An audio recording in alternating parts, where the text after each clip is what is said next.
In the beginning, when there was no earth, no sky, and no light, the entire universe lay in darkness and void.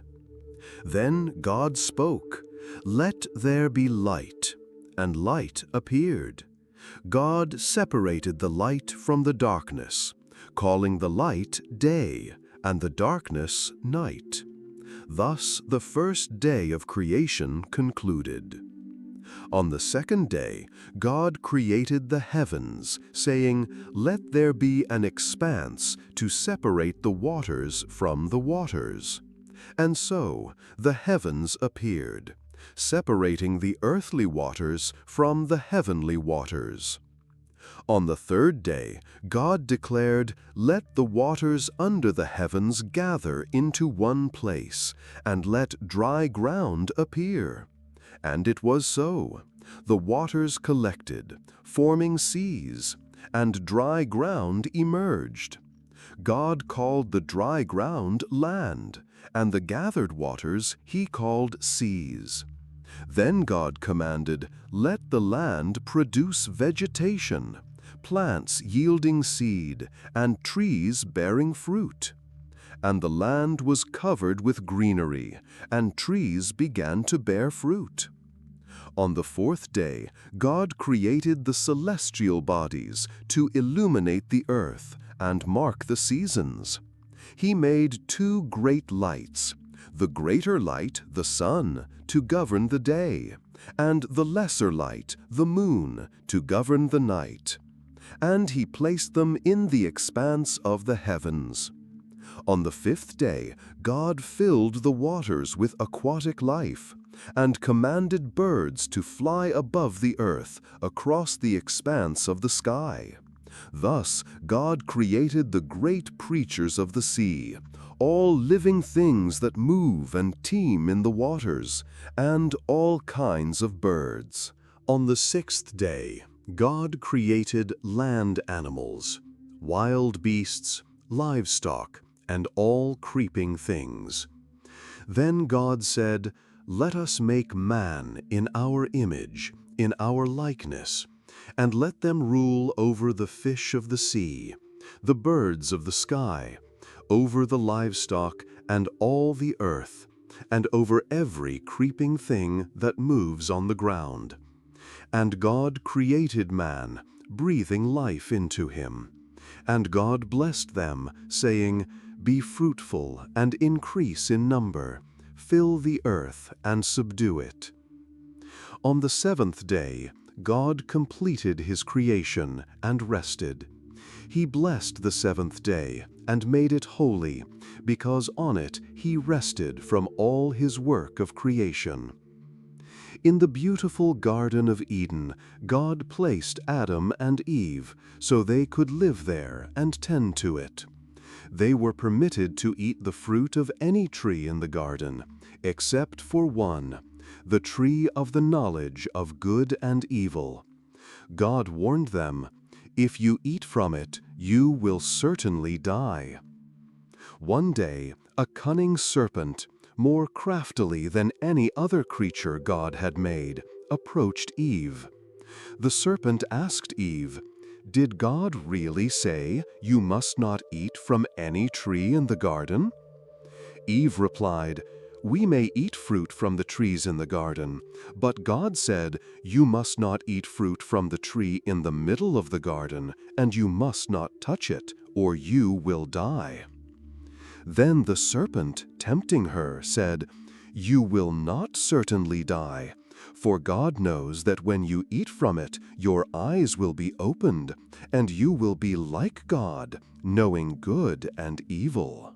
Eve looked at the fruit and saw that it was attractive and could give wisdom. She took the fruit and ate it. Then she gave some to Adam, who was with her, and he also ate. At that very moment, they realized they were naked.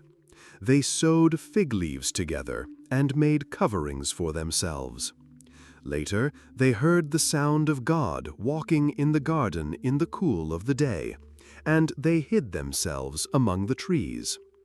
God called out to Adam, "Adam, where are you?" Adam replied, "I heard you in the garden, and I was afraid because I was naked, so I hid." God asked, "Who told you that you were naked? Have you eaten from the tree that I commanded you not to eat from?" Adam blamed Eve, saying, "The woman you gave me, she gave me some fruit from the tree, and I ate it." Then God asked Eve, "What is this you have done?" Eve blamed the serpent, saying, "The serpent deceived me, and I ate." God pronounced consequences for each of them. He cursed the serpent, saying it would crawl on its belly and eat dust all its life, and that there would be enmity between the serpent and the woman's offspring. God told Eve that he would greatly multiply her pain in childbirth, and that she would desire her husband, and he would rule over her. To Adam, God said that because he listened to his wife and ate from the forbidden tree, the ground would be cursed because of him. He would have to work hard all his life to produce food. The ground would produce thorns and thistles for him, and he would eat plants of the field. By the sweat of his brow he would eat his food until he returned to the ground from which he was taken, for dust he was, and to dust he would return. God made garments of skin for Adam and Eve and clothed them. Then he said, "Now the man has become like one of us, knowing good and evil. And now, lest he reach out his hand and take also from the tree of life, and eat, and live forever." Therefore God banished them from the Garden of Eden, and stationed cherubim and a flaming sword turning everywhere to guard the way to the tree of life.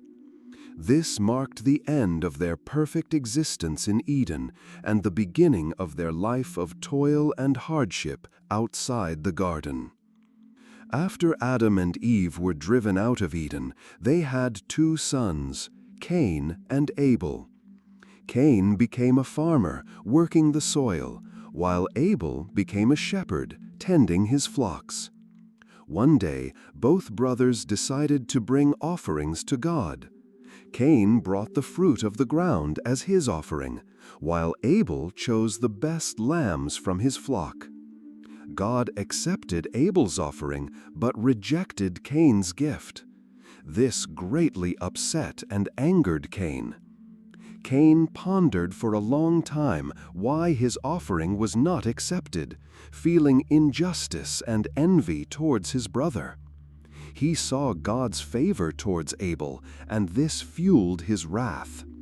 Envy turned into rage, and he began to consider how to get rid of his brother. God noticed Cain's anger and said to him, "Why are you angry?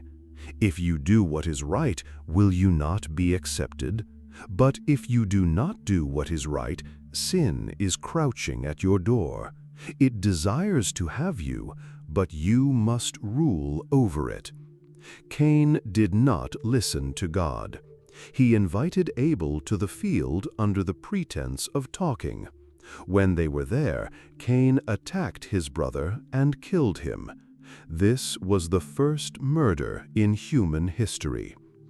God asked Cain, "Where is Abel, your brother?" Cain replied, "I don't know. Am I my brother's keeper?" God said, "What have you done? The voice of your brother's blood cries out to me from the ground. Now you are cursed from the ground, which opened its mouth to receive your brother's blood from your hand. When you work the ground, it will no longer yield its crops to you. You will be a restless wanderer on the earth." Cain was terrified and said, "My punishment is too great to bear. Anyone who finds me will kill me." God reassured Cain, saying, "No, if anyone kills Cain, vengeance will be taken on him 7 times over." God put a mark on Cain so that anyone who found him would not kill him.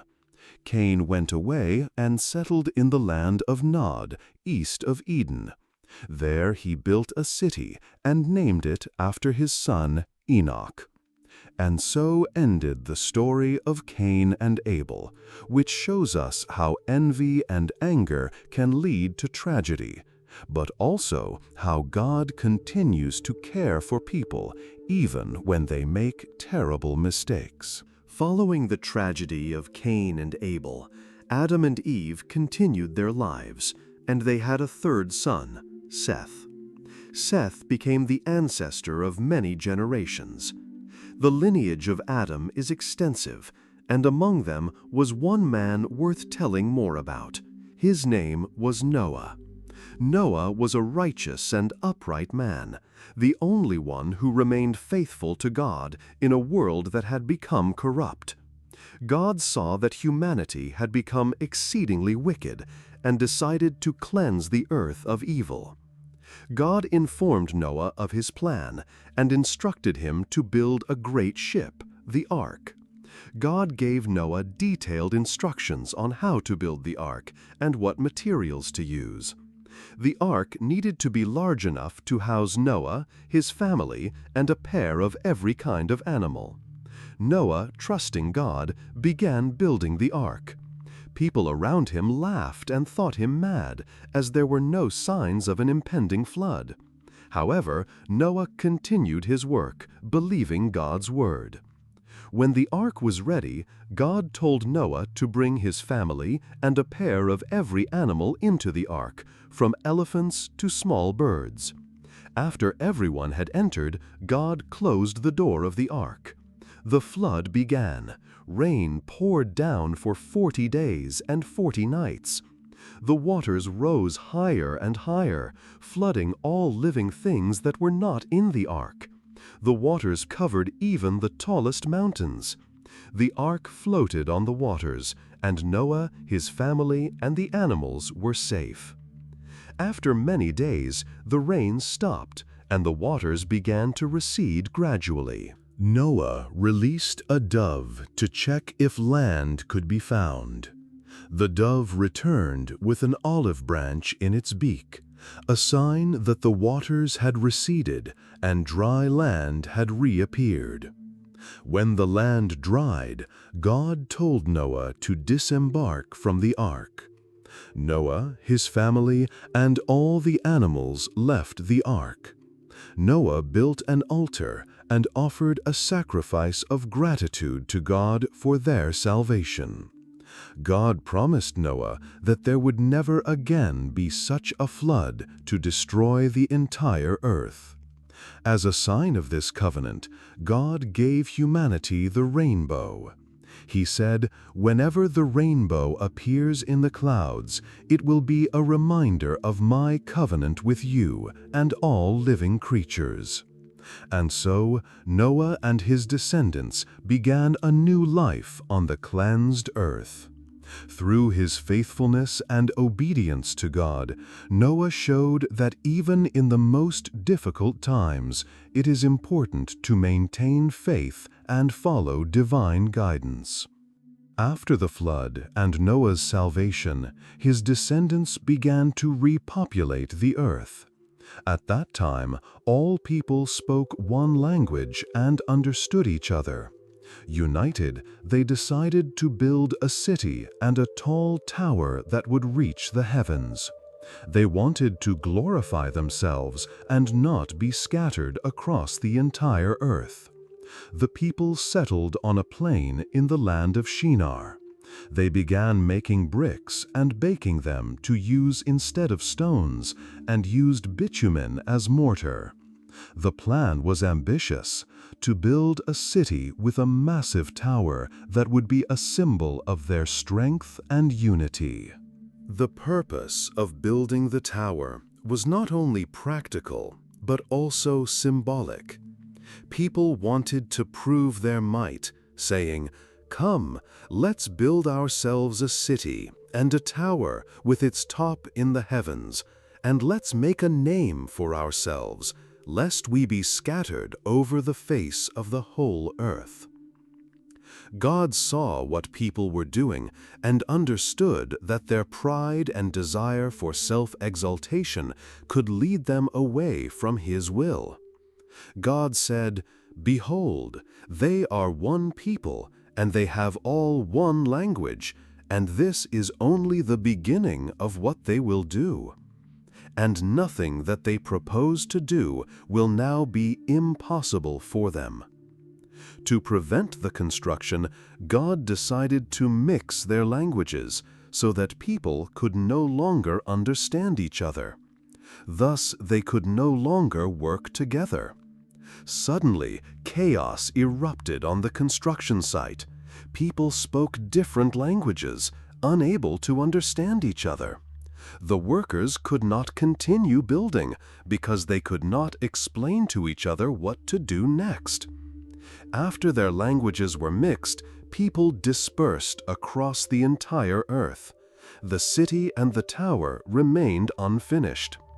This place came to be called Babel, meaning confusion, because it was there that God mixed the languages of all people.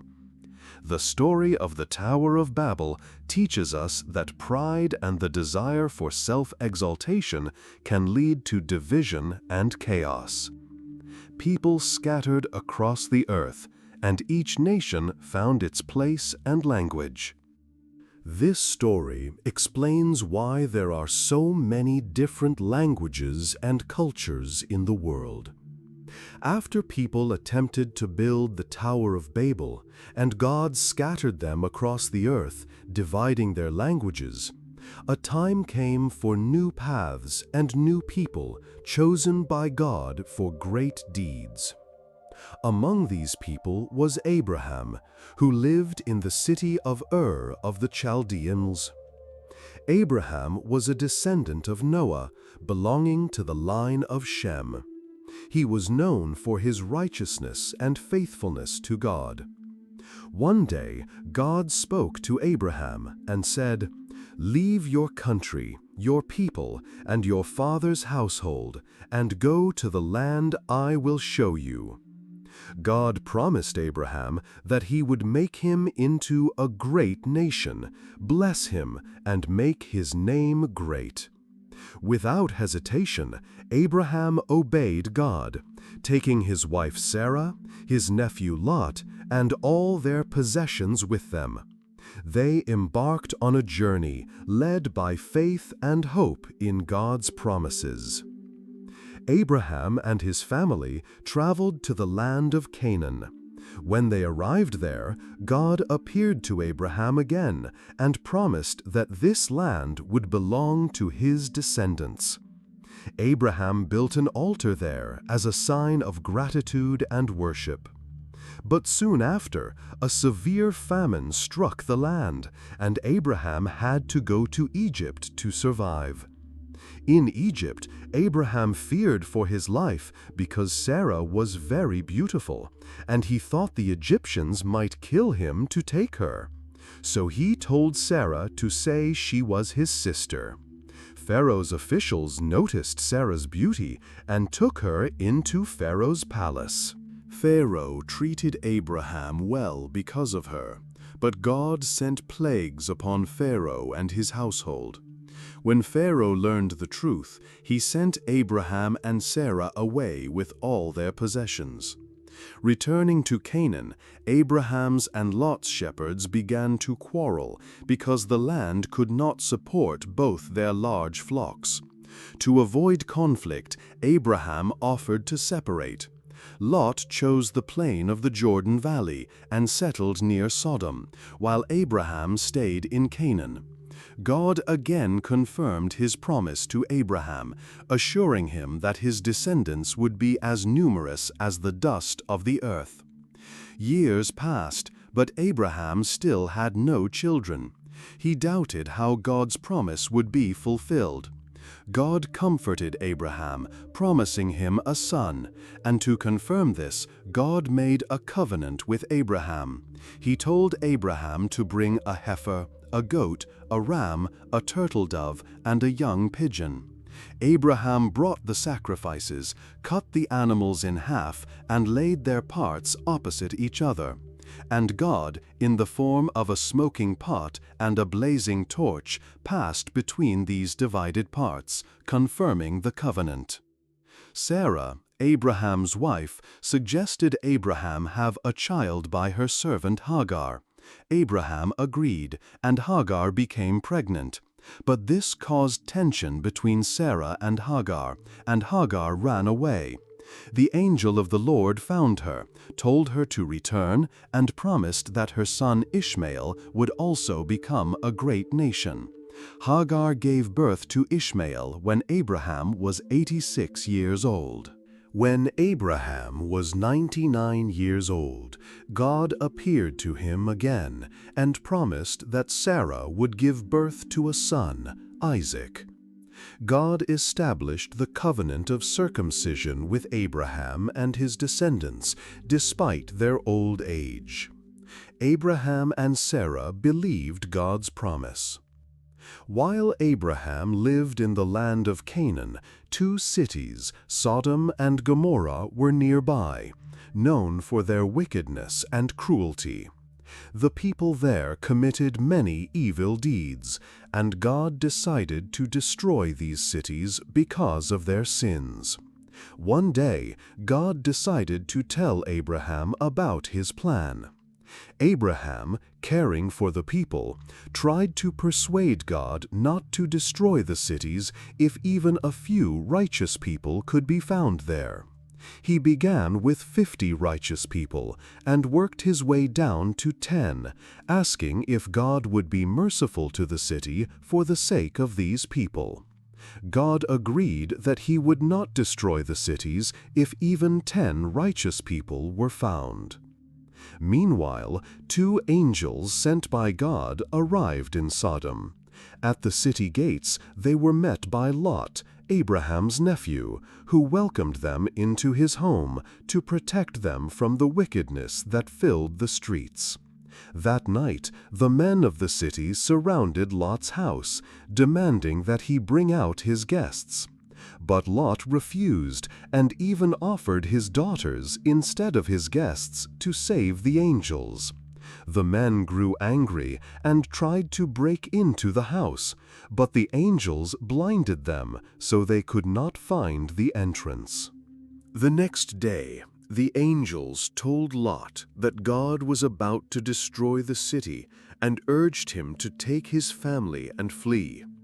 Lot hesitated, so the angels literally took him, his wife, and his daughters by the hand and led them out of the city, telling them not to look back.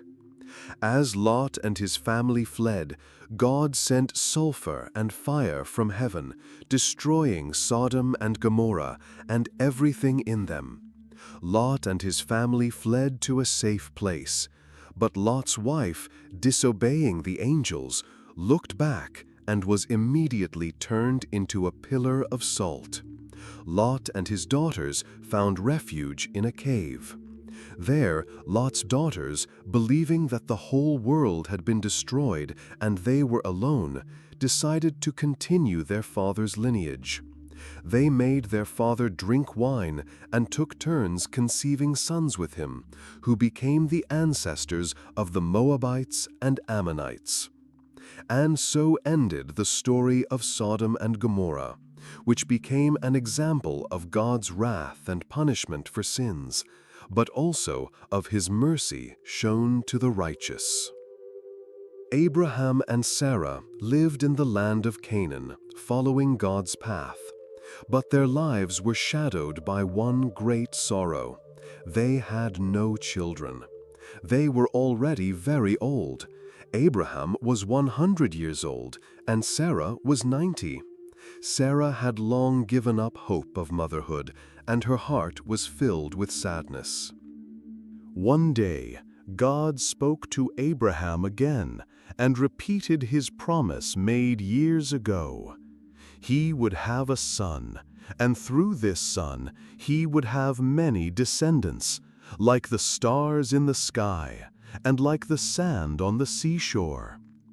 Sarah heard this conversation and laughed, for she could not believe that she, so old, could bear a child. But God said, "Why did Sarah laugh? Is anything too hard for the Lord? I will return to you at the appointed time next year, and Sarah will have a son." Time passed, and then, just as God had promised, Sarah became pregnant. It was a true miracle. She and Abraham could not believe their happiness. A year later, at the appointed time, Sarah gave birth to a son. They named him Isaac, which means laughter, because Sarah had first laughed in disbelief, and now she laughed in joy. Little Isaac grew into a healthy and happy boy. Abraham and Sarah were immensely happy and grateful to God for this miracle. They cared for him and loved him more than anything in the world. Isaac became a living testament to the fact that God always fulfills his promises, even when it seems impossible. The story of Isaac teaches us that faith and hope can lead to true miracles, even in the most difficult and hopeless situations. We must trust God's plan and believe that He knows what He is doing, for nothing is impossible for the Lord. Abraham and Sarah lived in the land of Canaan and raised their long-awaited son, Isaac. He was the joy of their lives, their hope, and the heir to God's promises. Isaac grew up as an obedient and loving boy, and his parents could not have been happier. But one day, God decided to test Abraham's faith. He spoke to him and said, "Abraham." He replied, "Here I am."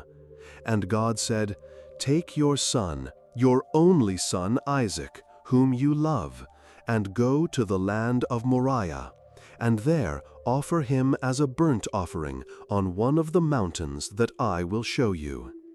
Abraham was stunned. This miraculous son was now required as such a sacrifice.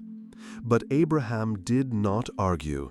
His faith in God was unwavering, and he knew that God had a plan that he could not understand. Early in the morning, Abraham took Isaac, 2 servants, and a donkey loaded with wood for the altar. They set out for the land of Moriah. The journey was long and arduous, but Abraham showed no outward signs of his inner turmoil. On the 3rd day of their journey, Abraham saw the mountain God had spoken of. He said to his servants, "Stay here with the donkey. The boy and I will go over there and worship, and then we will come back to you." Abraham took the wood and laid it on Isaac's shoulders, while he himself carried the fire and the knife. Isaac, unsuspecting, asked, "Father?" He replied, "God himself will provide the lamb for the burnt offering, my son."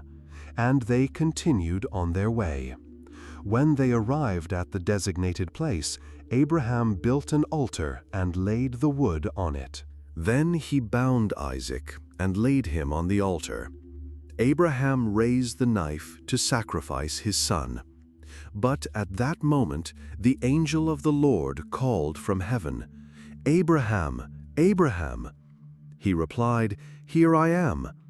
And the angel said, "Do not lay a hand on the boy or do anything to him.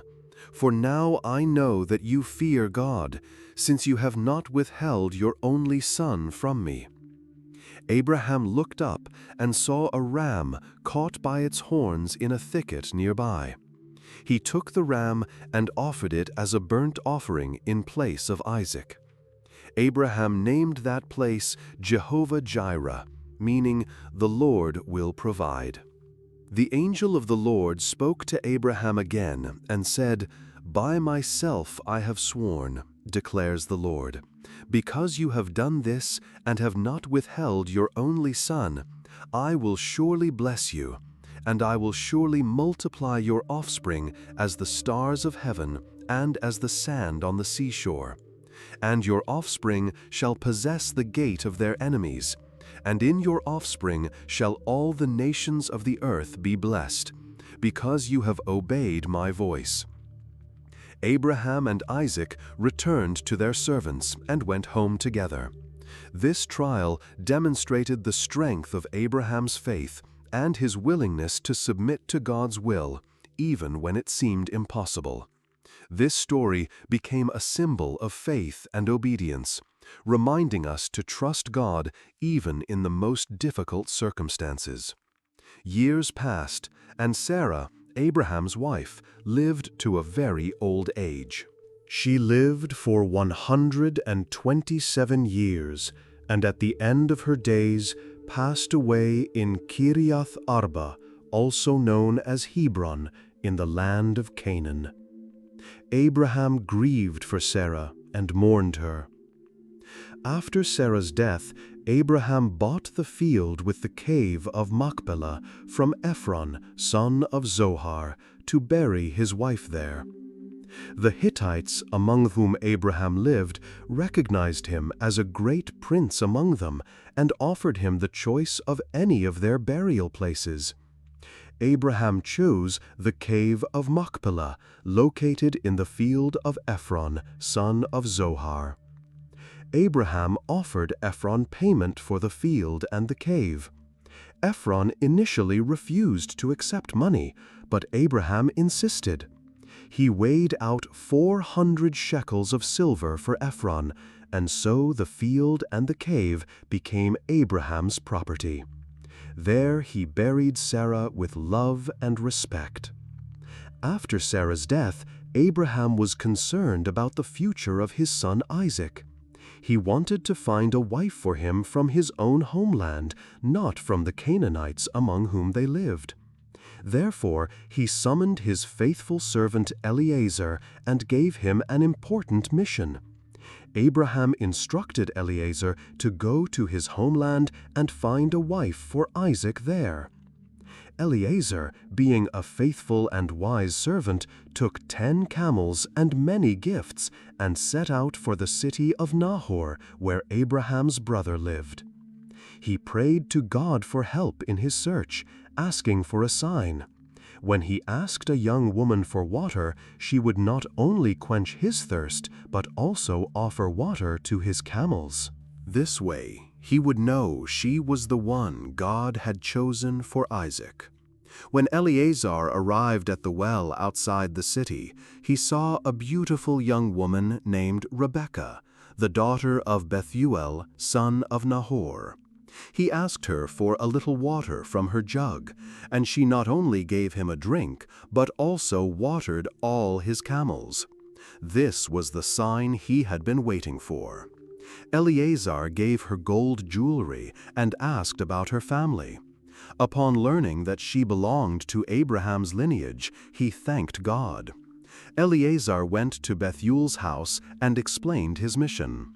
Rebekah's family, including her brother Laban, listened to him with respect and agreed to the marriage. Rebekah herself also agreed to travel with Eliezer to become Isaac's wife.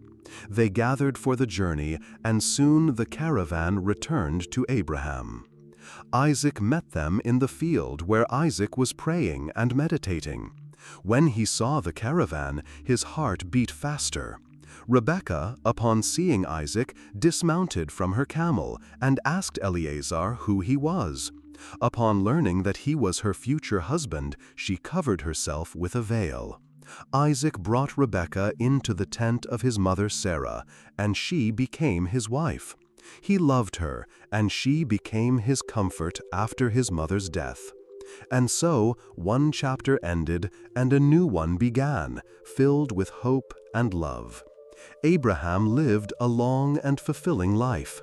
After Sarah's death, he took another wife named Keturah, and they had children: Zimron, Jokshan, Medan, Midian, Ishbak, and Shua. Abraham gave gifts to his children by Keturah and sent them eastward, away from Isaac, to avoid potential conflicts. Abraham saw his son Isaac find love and comfort in Rebekah, and this brought him joy. He lived among his people, remaining a respected patriarch. His wisdom and faith inspired many. When Abraham reached the age of 175, he felt that his time on earth was coming to an end. He had lived his life with faith in God, and God had blessed him with descendants, promising that his children would become a great nation. Abraham died at a good old age, full of years, and was gathered to his people. His sons Isaac and Ishmael buried him in the cave of Machpelah, beside his wife Sarah. This place had already become a family burial site, symbolizing the connection between generations. After Abraham's death, God blessed Isaac, who lived near the well of Lahai Roi. Isaac continued his father's work, upholding the covenant with God, and guided by faith. Abraham left behind a legacy of faith and obedience to God. His life became an example for many. He was not just a patriarch, but also a symbol of courage and devotion, inspiring people to follow the covenant with God and trust His promises. And so ended the life of Abraham, a man who, through all trials and joys, carried his faith in God and left behind a great story upon which the destinies of his descendants were built. After Abraham's death, his son Isaac became the head of the family. He continued to live in the land of Canaan, but soon faced difficulties. A famine struck Canaan, and Isaac realized he needed to find a place where his family could survive. He decided to move to Gerar to endure the difficult times. Gerar was not far from Canaan and was known for its fertile lands and good living conditions. When Isaac arrived in Gerar with his family, God appeared to him. God told Isaac, "Do not go down to Egypt. Stay in this land where I tell you, and I will be with you and will bless you, for to you and your descendants I will give all these lands, and will confirm the oath I swore to your father Abraham." Isaac obeyed God and decided to stay in Gerar, trusting in His protection and blessing. Isaac remembered how his father Abraham had moved in his time and knew that the local inhabitants might want to kill him for his beautiful wife Rebekah.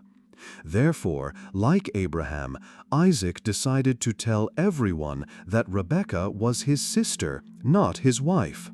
He hoped this would help them avoid trouble. For a time, everything went well. But one day, Abimelech, king of the Philistines, saw Isaac and Rebekah behaving intimately together. He noticed they were too close for a brother and sister. Abimelech summoned Isaac and asked, "Why did you say, 'She is my sister,' when she is your wife?" Isaac confessed that he had lied because he feared for his life. Abimelech became angry and said, "What is this you have done? One of the people might have gone in to your wife, and you would have brought guilt upon us. Now leave, so that no one may touch you and your wife." Isaac apologized, and Abimelech issued a decree that no one should harm Isaac or his wife. Thus, Isaac and his family were able to continue living safely in Gerar. Isaac engaged in farming and animal husbandry. God blessed his labors, and his harvest was incredibly abundant. Each year his flocks grew, his pastures expanded, and he became a very wealthy and influential man. But this stirred envy among the local inhabitants. They could not understand why Isaac was so fortunate. The Philistines began to harm Isaac by filling up the wells that Abraham's servants had dug, These wells were vital for providing water for his livestock and fields. This caused much inconvenience and made life difficult for Isaac. King Abimelech, seeing how Isaac was becoming increasingly wealthy and powerful, became fearful.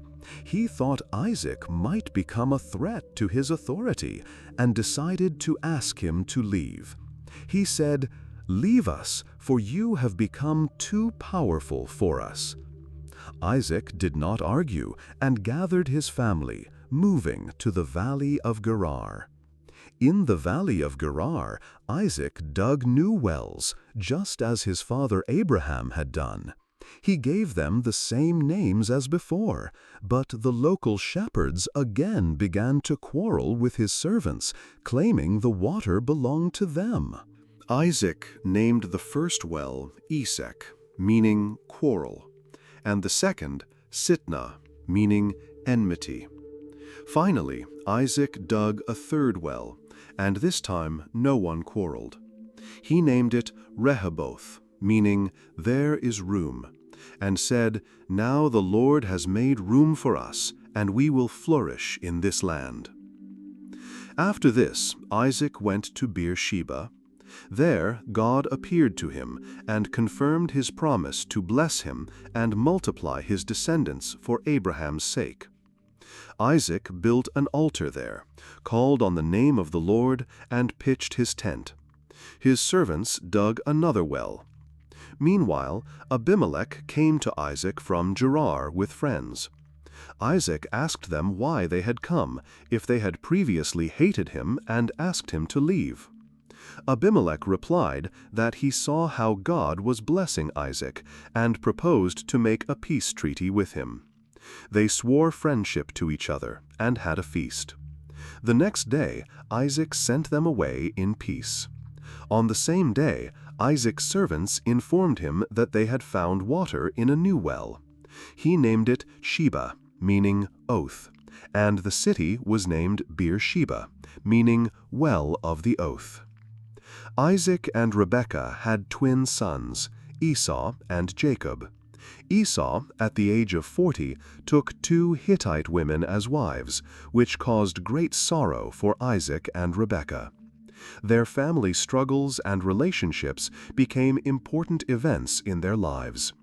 Thus, Isaac lived out his days, following his father's faith and strengthening his covenant with God. His life was full of trials, but through it all, God continued to bless him, fulfilling the promises made to Abraham. Jacob and Esau, Isaac and Rebekah's twin sons, showed different temperaments from the moment they were born. Esau was born first, so he had the right of primogeniture, which meant receiving a double share of the inheritance and a special blessing from his father. However, from childhood, their life paths developed differently.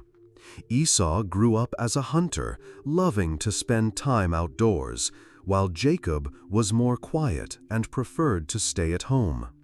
One day, Esau returned from hunting very hungry. He saw Jacob preparing a tasty stew, and Esau asked for some food.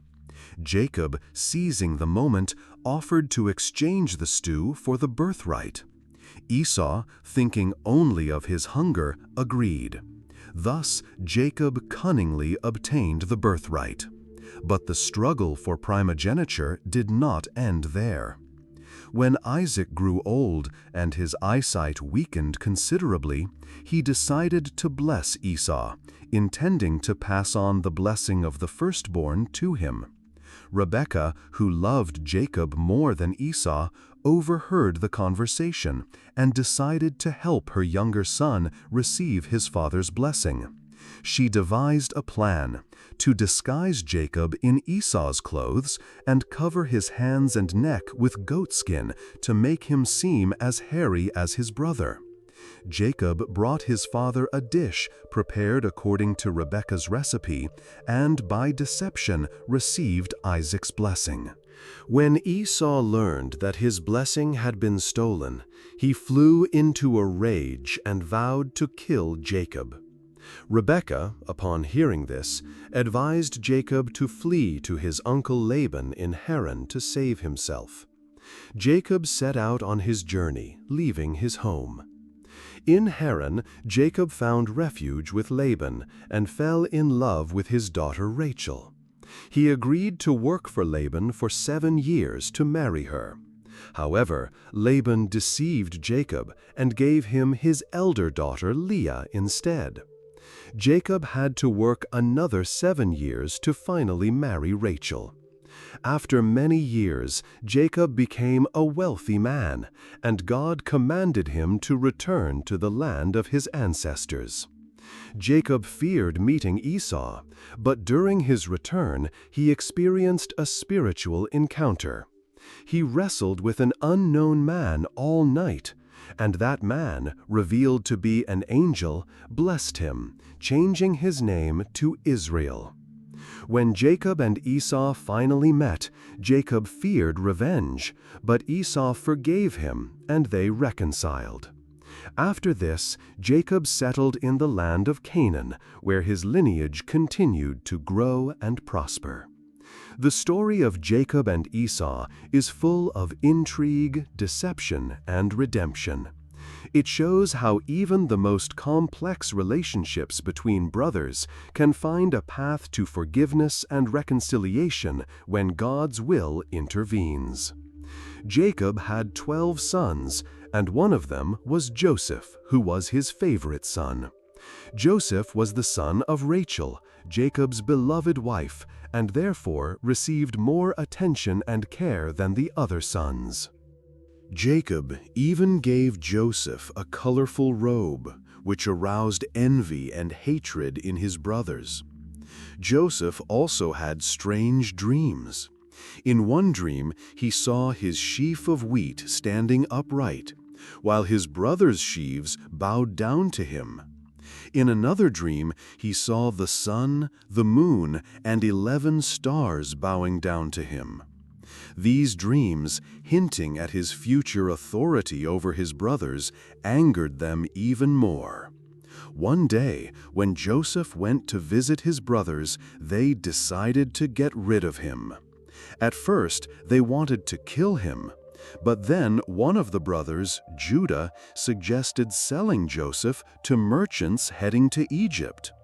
They sold him for 20 pieces of silver, and then dipped his colorful robe in goat blood, bringing it to their father. They said that Joseph had been killed by wild beasts. Jacob was inconsolable. In Egypt, Joseph was bought by Pharaoh's captain of the guard, Potiphar. Potiphar was pleased with Joseph because God was with him, and everything Joseph did succeeded. Potiphar put Joseph in charge of his household and entrusted him with all his property. But Potiphar's wife, feeling attracted to Joseph, tried to seduce him. But Joseph refused, remembering his master and God. One day, when Joseph was alone in the house, Potiphar's wife grabbed him by his cloak, but he broke free and ran away, leaving his cloak in her hands. Offended, she accused Joseph of attempted rape. Potiphar, enraged, threw Joseph into prison. Even in prison, Joseph did not lose heart. God was with him, and soon he was managing all the prison affairs. One day, 2 prisoners approached him who had strange dreams. Joseph, possessing the gift of interpreting dreams, explained their dreams. One of the prisoners, Pharaoh's chief cupbearer, was restored to his position, while the other, the chief baker, was executed. The cupbearer forgot about Joseph. 2 years later, Pharaoh had disturbing dreams that no one could explain. The cupbearer remembered Joseph and advised Pharaoh to consult him. Joseph interpreted Pharaoh's dreams, predicting that 7 years of abundance would be followed by 7 years of famine. Pharaoh, impressed by Joseph's wisdom, appointed him second in command of all Egypt, governing the entire country. When the years of famine arrived, Joseph managed the distribution of grain reserves. Soon, the famine reached the land of Canaan, where his brothers lived with their father. Jacob sent his sons to Egypt for food. The brothers came to Joseph but did not recognize him. Joseph, recognizing his brothers, decided to test them. He accused them of espionage and demanded that they bring their youngest brother, Benjamin. The brothers returned home and, despite Jacob's concerns, took Benjamin with them to Egypt. Joseph, seeing Benjamin, hosted a banquet for his brothers, but hid his silver cup in Benjamin's sack. The next day, they were caught and accused of theft. The brothers returned to Joseph in despair and begged him to spare them, offering themselves as slaves in Benjamin's place. Touched by the brothers' sincerity and remorse, Joseph revealed himself to them, stating that it was God's plan to save their family. He called for them all, including Jacob, to move to Egypt. Jacob and his entire family relocated to Egypt. Pharaoh, upon hearing about Joseph, gave them the best land in Goshen. Jacob lived in Egypt for another 17 years and died, having blessed his sons and grandsons. Joseph forgave his brothers and provided for them in Egypt. He lived a long and prosperous life, always remembering that all the trials had led to the fulfillment of God's plan. Many years passed since Jacob's offspring migrated to Egypt. Their descendants, the Israelites, became a numerous people. A new Pharaoh, who did not know Joseph, feared them because there were so many of them. He made them slaves and forced them to perform hard labor, building cities and pyramids. But despite the harsh conditions, the Israelites continued to grow in number. Pharaoh decided to take even more drastic measures. He ordered the killing of all newborn Israelite boys. During this time, a boy was born whose parents hid him to save his life. When they could hide him no longer, his mother placed him in a woven basket and let it float down the Nile, hoping for God's mercy. Pharaoh's daughter found the basket while bathing in the river. She saw the crying baby and took pity on him. She decided to adopt him and named him Moses, meaning drawn out of water. Moses' mother, through a clever arrangement, became his nurse, and so Moses grew up in Pharaoh's palace, receiving an education while knowing he was an Israelite. When Moses grew up, he saw an Egyptian cruelly treating an Israelite. Moses could not bear it and killed the Egyptian, for which he had to flee into the desert to escape Pharaoh's wrath. He found refuge in the land of Midian, became a shepherd, married Zipporah, the daughter of Jethro, the local priest. One day, while Moses was tending his flock near Mount Horeb, he witnessed a strange phenomenon. A bush was burning, yet it was not consumed. Moses drew closer to examine this miracle, and then he heard the voice of God calling him. God said that he had seen the suffering of his people in Egypt and had decided to save them. He chose Moses to lead the Israelites out of slavery. Moses was dismayed, feeling unworthy, but God assured him that he would be with him. God gave Moses signs. When he put his hand into his cloak, it would come out white with leprosy, and when he put it back in, it would become healthy again. God gave him another sign. When he took water from the Nile, it would turn into blood. With these signs and the assurance of God's support, Moses returned to Egypt to fulfill his mission. Together with Aaron, they began to persuade the Israelites and Pharaoh that the time had come to let God's people go. Trials and miracles awaited them, but Moses was ready to follow God's call and lead his people to freedom. Moses and Aaron returned to Egypt to carry out God's will and free the Israelites from slavery. They went to Pharaoh and delivered God's message, "Let my people go, so that they may worship me in the desert."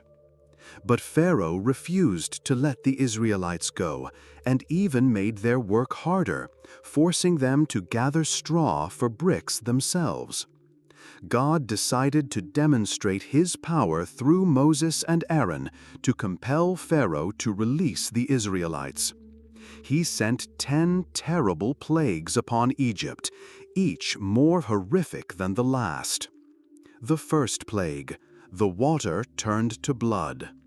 Moses struck the waters of the Nile with his staff, and all the water in the river turned to blood. The fish died, and the water became undrinkable. The second plague, frogs. Frogs swarmed out of the rivers and filled houses, palaces, and even people's bedrooms. Pharaoh asked Moses to pray to God to remove the frogs, but then he again refused to let the people go. The third plague, gnats. Moses struck the ground, and all the dust turned into gnats that tormented people and animals. The fourth plague, flies. Egypt was flooded with flies that filled all the houses and palaces. Only the land of Goshen, where the Israelites lived, remained free of flies. The fifth plague, livestock disease. All the Egyptian livestock fell sick and died, but the livestock of the Israelites remained healthy. The sixth plague, boils.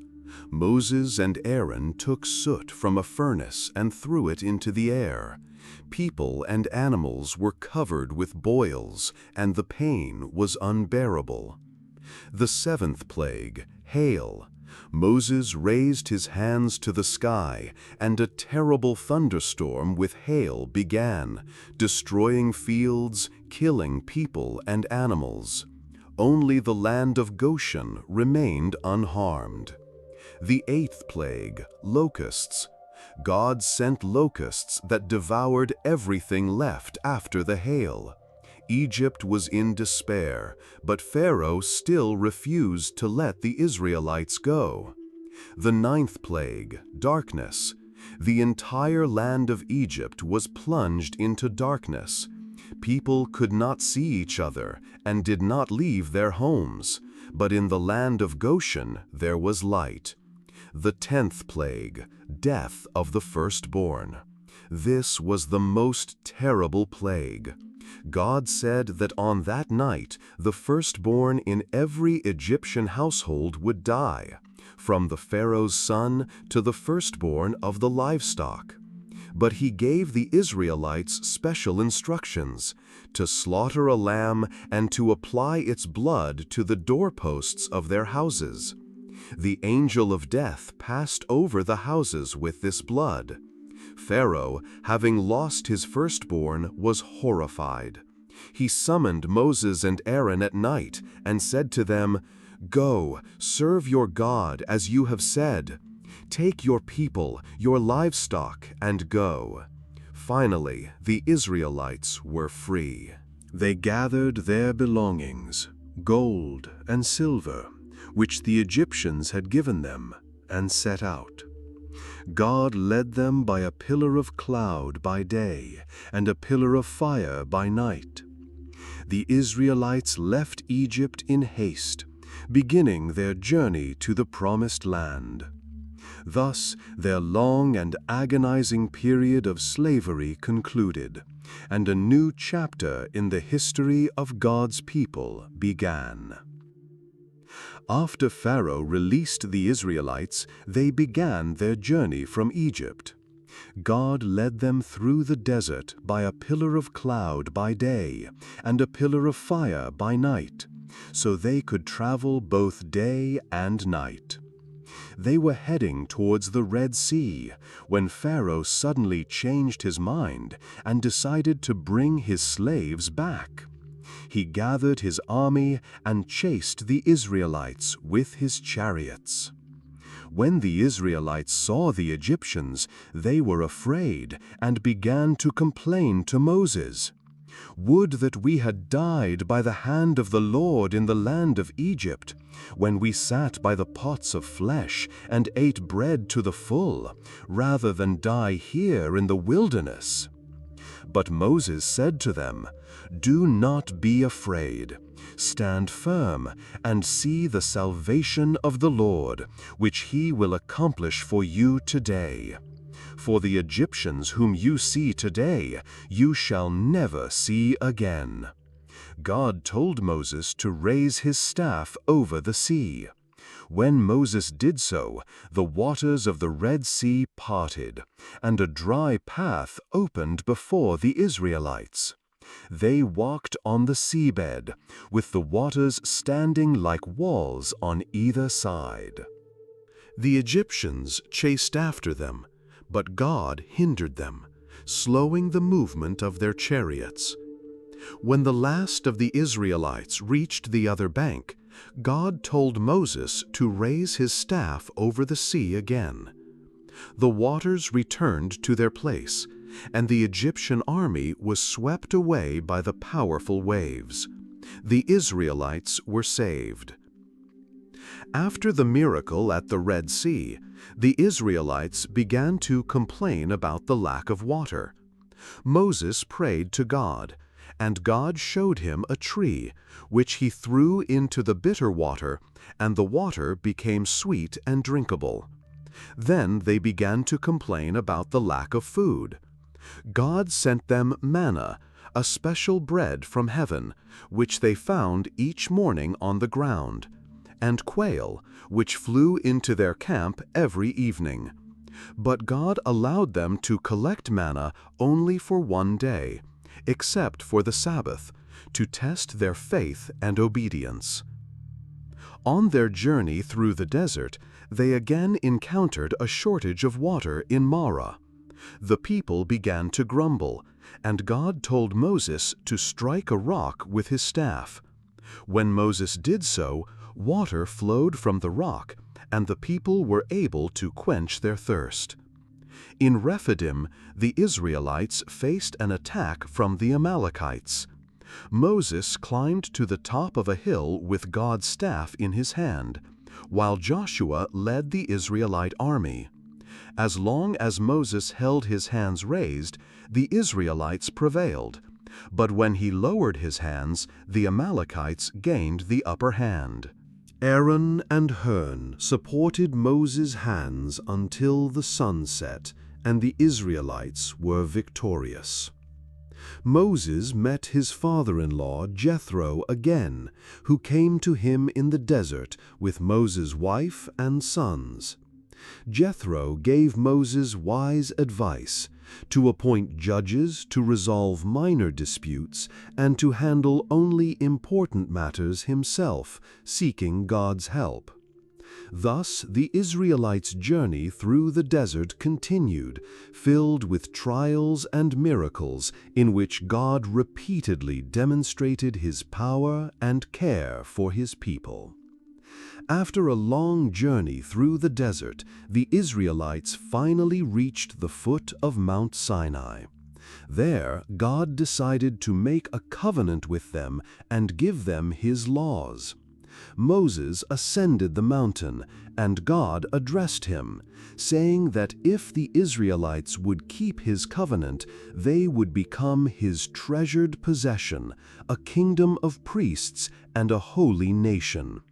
Moses conveyed these words to the people, and all the Israelites responded with one voice, "Everything the Lord has said, we will do." Then God instructed Moses to prepare the people for a great event, In 3 days he would descend onto Mount Sinai to speak with them personally.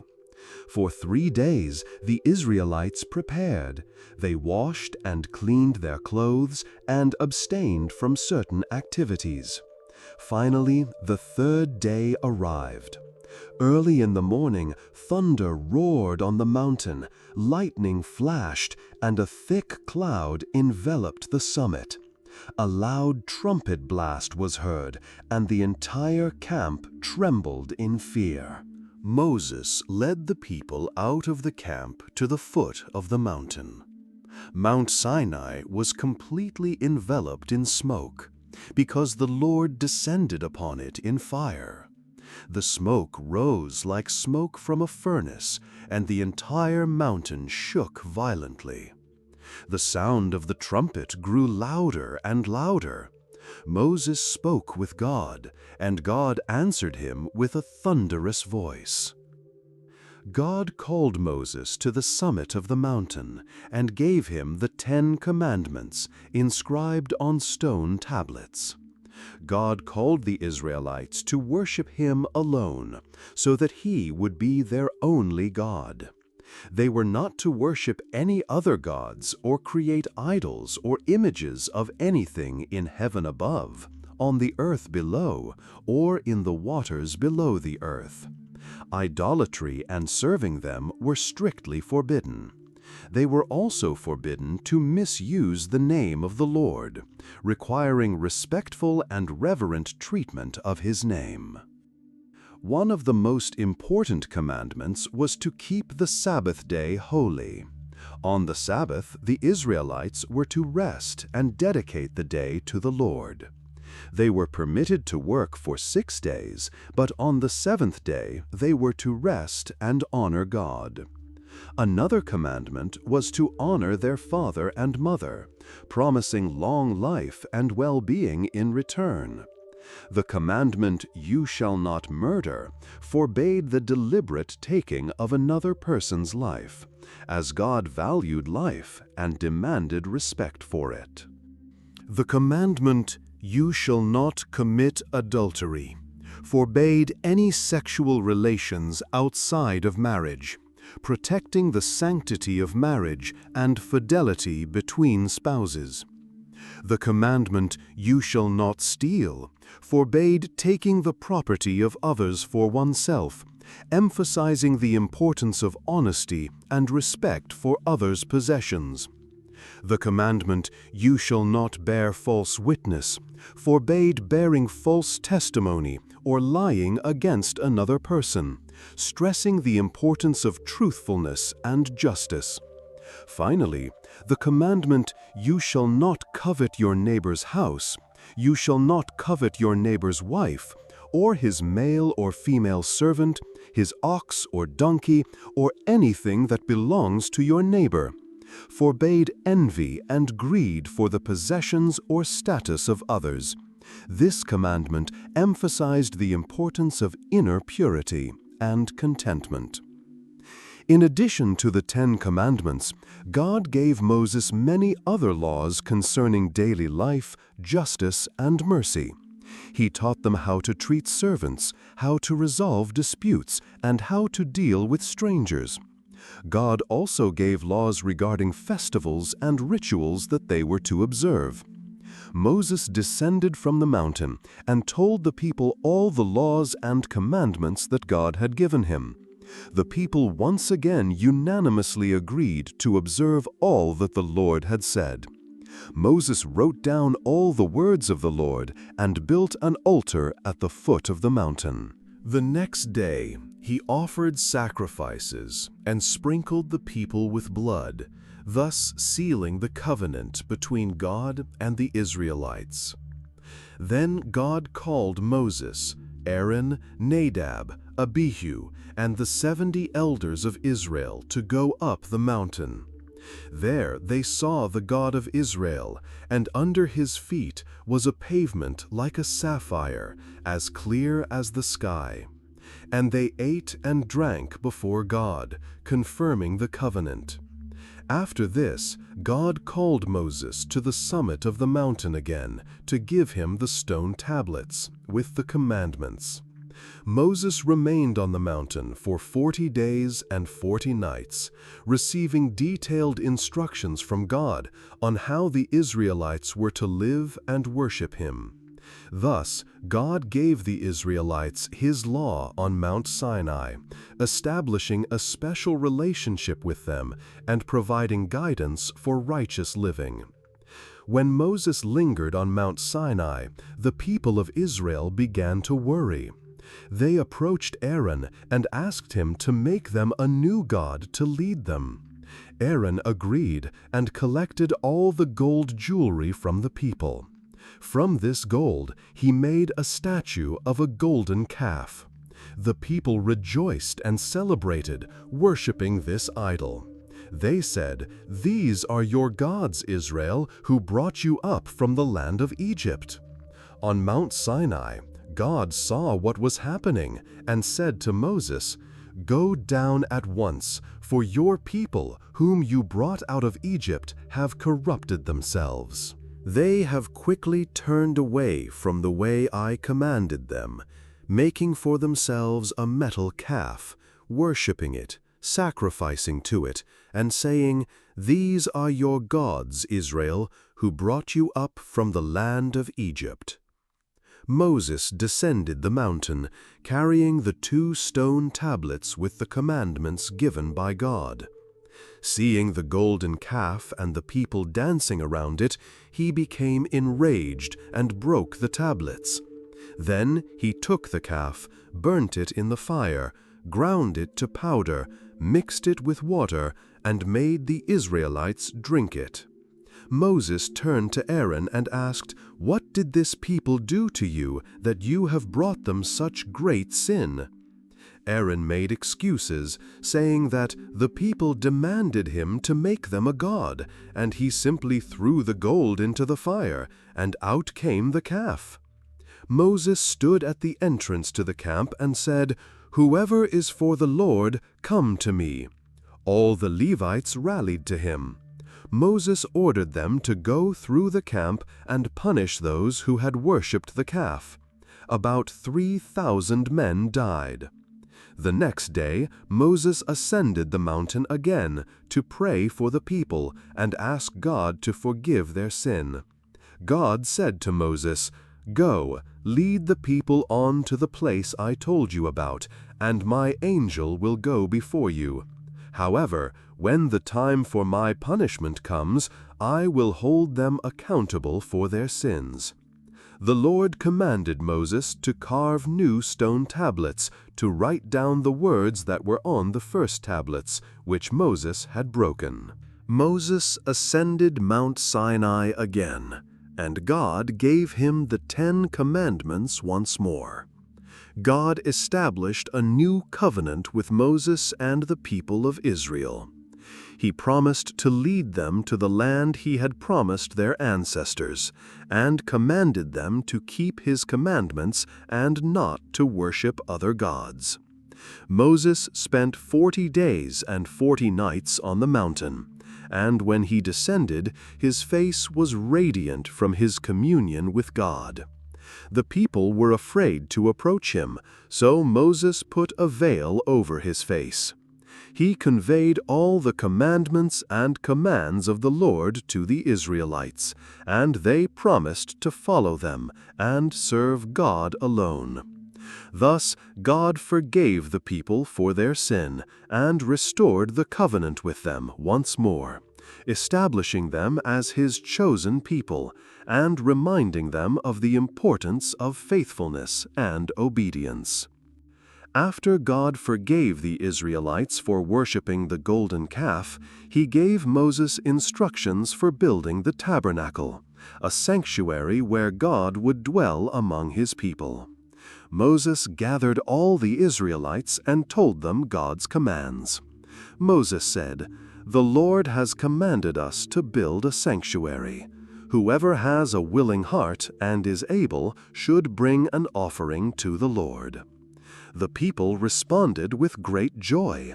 Men and women brought their valuables and materials. Some even gave their jewelry, while skilled artisans brought their abilities and knowledge. Special attention was given to the creation of sacred garments for the priests who would serve in the tabernacle. Many parts and items were also required: the Ark of the Covenant, the table for the showbread, the golden lampstand, the altar of incense, and the altar of burnt offering. All of this was to be made according to God's precise instructions. Moses appointed Bezalel and Oholiab as the chief craftsmen. God granted them wisdom and skill so they could teach others and oversee the work. They made wondrous things, crafted gold ornaments, cut precious stones, wove fabrics, and sewed clothing. The tabernacle consisted of several parts. In the center was the most holy place, the place where the Ark of the Covenant was to be kept. The ark was made of acacia wood and covered with gold. Above it were 2 golden cherubim with outstretched wings. Inside the ark were the tablets of the 10 Commandments, Aaron's staff, and a jar of manna. In front of the most holy place was the holy place, where the golden lampstand, the table for the showbread, and the altar of incense were located.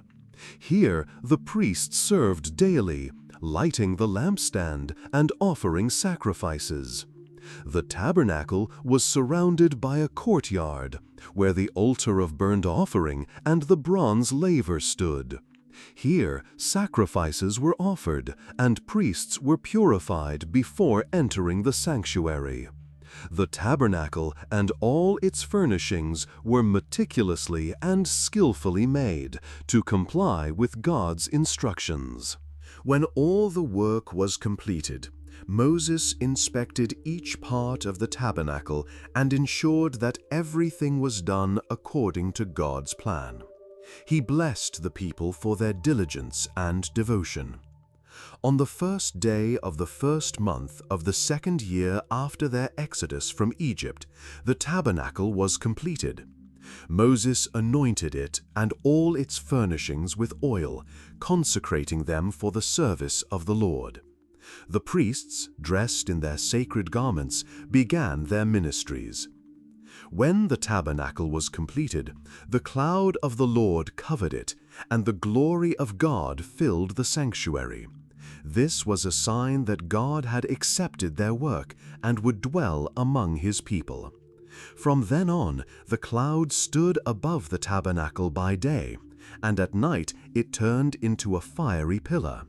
When the cloud lifted, the Israelites would break camp and follow it. When the cloud settled, they would set up camp and rest. Thus the Lord led His people through the desert, protecting and guiding them. After the death of Moses, God chose Joshua as the new leader of the Israelites. He instructed Joshua to lead the people into the land of Canaan, which He had promised their ancestors. God encouraged Joshua, saying, "Be strong and courageous. Do not be afraid. Do not be discouraged, for the Lord your God will be with you wherever you go." Joshua began to prepare the people for crossing the Jordan River. He sent 2 spies into the city of Jericho to explore the land. The spies stayed with a woman named Rahab, who hid them from the king of Jericho and helped them escape because she believed in the power of the God of Israel. In gratitude, the spies promised that when the city was taken, she and her family would be spared. When it was time to cross the Jordan, God performed a miracle. The priests carrying the Ark of the Covenant, and when their feet touched the water, the river stopped flowing, and a dry path opened for the people. This was reminiscent of the miracle when the Israelites crossed the Red Sea. After crossing, they set up 12 stones in memory of this event. The first city they had to conquer was Jericho. God gave Joshua unusual instructions. For 7 days, the warriors were to march around the city, and the priests were to blow trumpets. On the 7th day, they marched around the city 7 times, and when the trumpets sounded and the people shouted loudly, the walls of Jericho collapsed. The Israelites captured the city, destroyed all its inhabitants except Rahab and her family, and dedicated all the plunder to God. After their victory at Jericho, the Israelites marched towards the city of Ai. Initially, they suffered defeat due to the sin of one of their warriors, Achan, who had taken forbidden spoils from Jericho. After Achan was punished, they went to Ai again. The victory at Ai marked the beginning of the great conquest of Canaan. Joshua led the Israelite army from city to city, defeating numerous kings and their armies. He employed tactics of surprise attacks and strategic alliances. One such alliance was made with the Gibeonites, who cleverly persuaded the Israelites to make a peace treaty. One of the most amazing events was the battle at Gibeon, 5 kings united against the Israelites. Joshua prayed to God, and God caused the sun to stand still for an entire day while the Israelites defeated their enemies. This miracle helped the Israelites achieve a decisive victory. Joshua continued the conquest of the southern and northern parts of Canaan. With each battle, they strengthened their position further, and God promised them victory. God remained faithful to His word and granted victory after victory. After all these conquests, the land was divided among the 12 tribes of Israel. Joshua called upon the people to remain faithful to God, to follow His commandments, and to remember all the great things God had done for them. Thus, under Joshua's leadership, the Israelites entered the Promised Land, thanks to their faith and courage. After Joshua and the Israelites conquered most of Canaan, it was time to divide this land among the 12 tribes of Israel. This was an important task, as each family was to receive its portion to live and prosper. God had already indicated which territories each tribe would receive. It was important to divide the land justly so that there would be enough space and resources for everyone. First, Joshua divided the lands east of the Jordan River. These lands had already been conquered by Moses, and they were given to the tribes of Reuben, Gad, and half the tribe of Manasseh. Then it was time to divide the lands west of the Jordan. The tribe of Judah received a large portion of the southern lands. This was a fertile and rich territory. Ephraim and the other half of the tribe of Manasseh received lands in the central part of Canaan. These areas were known for their hills and fertile valleys. The northern lands were divided among the tribes of Zebulun and Asher. The northern lands were divided among the tribes of Naphtali, Benjamin, and Dan also received their allotments. Each tribe received its portion, and everyone was satisfied. However, one important matter remained: assigning lands for the Levites, because they did not receive a separate territory. The Levites were priests and served God, so they were given special cities among all the tribes of Israel. But that wasn't all. They had to set aside cities of refuge, where those who had accidentally killed someone could flee.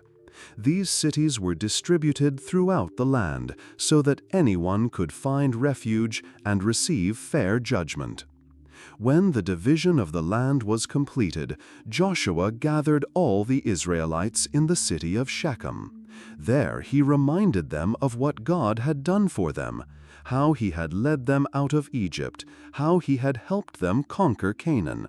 Joshua urged the people to remain faithful to God and follow His commandments. All the Israelites agreed and entered into a new covenant with God.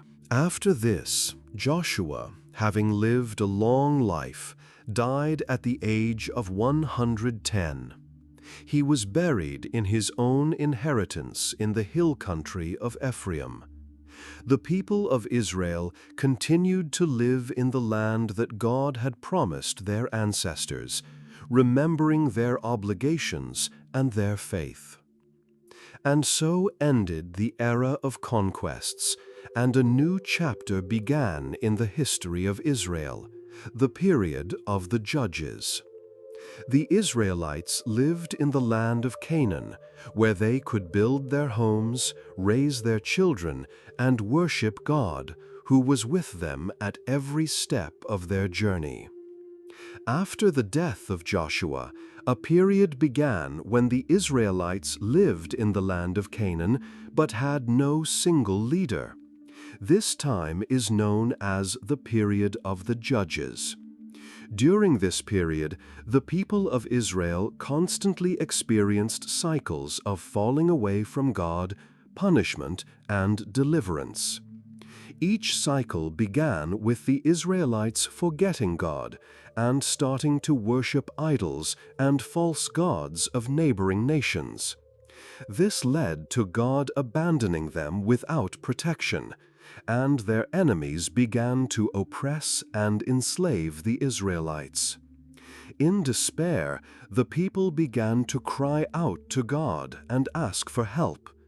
Then God sent them a judge, a leader who saved them from their enemies and returned them to true faith. These judges were chosen by God and endowed with special abilities and wisdom to lead the people. One of the first judges was Gideon. When the Israelites were oppressed by the Midianites, God appeared to Gideon and told him that he would be the savior of Israel. Although Gideon initially doubted himself, he gathered a small army and, with God's help, achieved victory, freeing the people. Another famous judge was Deborah, the only woman among the judges. She was a prophetess and a wise leader. Under her leadership, the Israelites achieved victory over King Jabin of Canaan. After this victory, the people enjoyed peace for 40 years. Samson was another well-known judge. He possessed incredible strength, which God granted him. Samson fought against the Philistines, who oppressed the Israelites. Despite his mistakes and weaknesses, Samson fulfilled his mission and inflicted significant defeats on the Philistines, liberating Israel. However, after each victory and period of peace, the Israelites would again forget God and return to their old ways.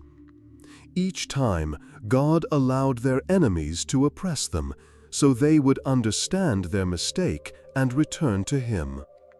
This cycle repeated many times during the period of the Judges. Ultimately, the last judge, Samuel, served as a bridge between the period of the Judges and the era of the kings. Samuel was a prophet and spiritual leader who guided the people to understand the need for a single ruler. Under his leadership, the Israelites asked God to give them a king, and thus a new epoch began in the history of Israel. Thus, the period of the Judges was a time of trials and lessons for the Israelites.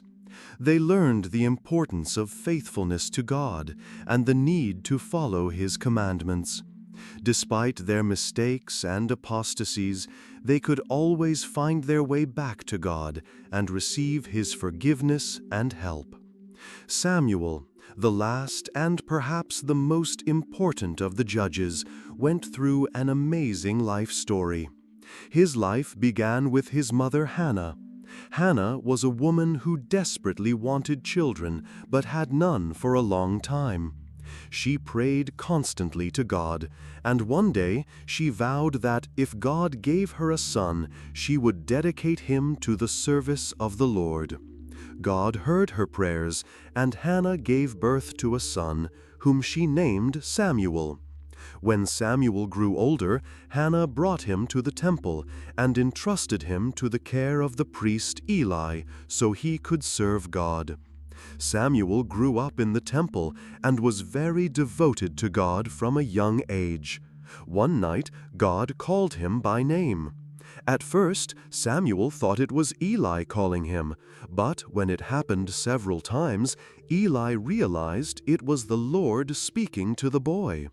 He advised Samuel to answer God by saying, "Speak, Lord, for your servant is listening." Samuel did so. God began to speak to Samuel and revealed to him what would happen to the people of Israel. Over the years, Samuel became a wise and respected leader. He judged the Israelites justly and taught them to follow God's commandments. But despite his efforts, the people began to demand a king to be like other nations. Samuel was upset because he knew that God was their true king. However, God told Samuel to fulfill the people's request, but warned them that kings could be unjust and demand much from the people. Samuel obeyed God and anointed Saul as king, making him the first king of Israel. Saul was tall and handsome, and at first he was humble and obedient to God. But over time his heart hardened, and he began to act according to his own will, ignoring God's commands.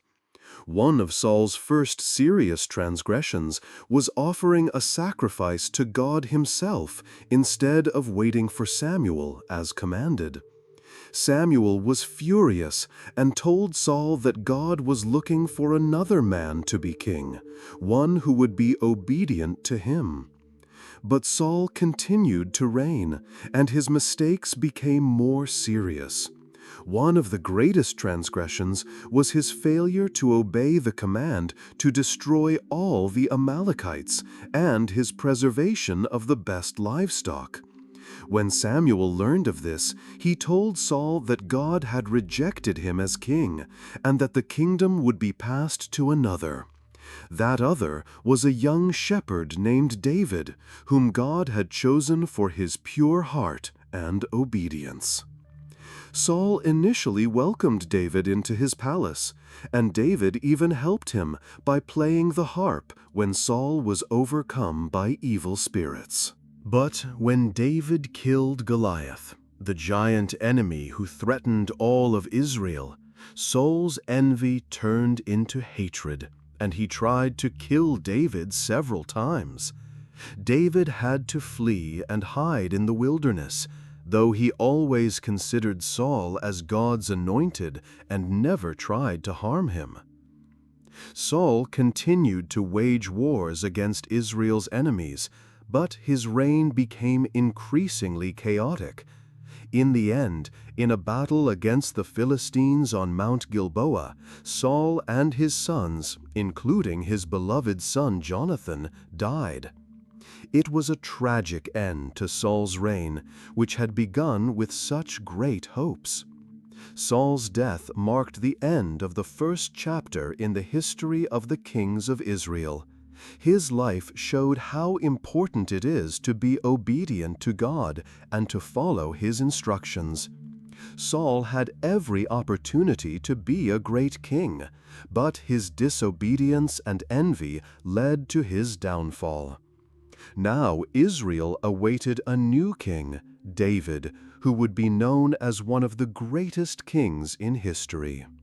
David was a young shepherd when the prophet Samuel, at God's command, anointed him as king. God chose him for his pure heart and obedience.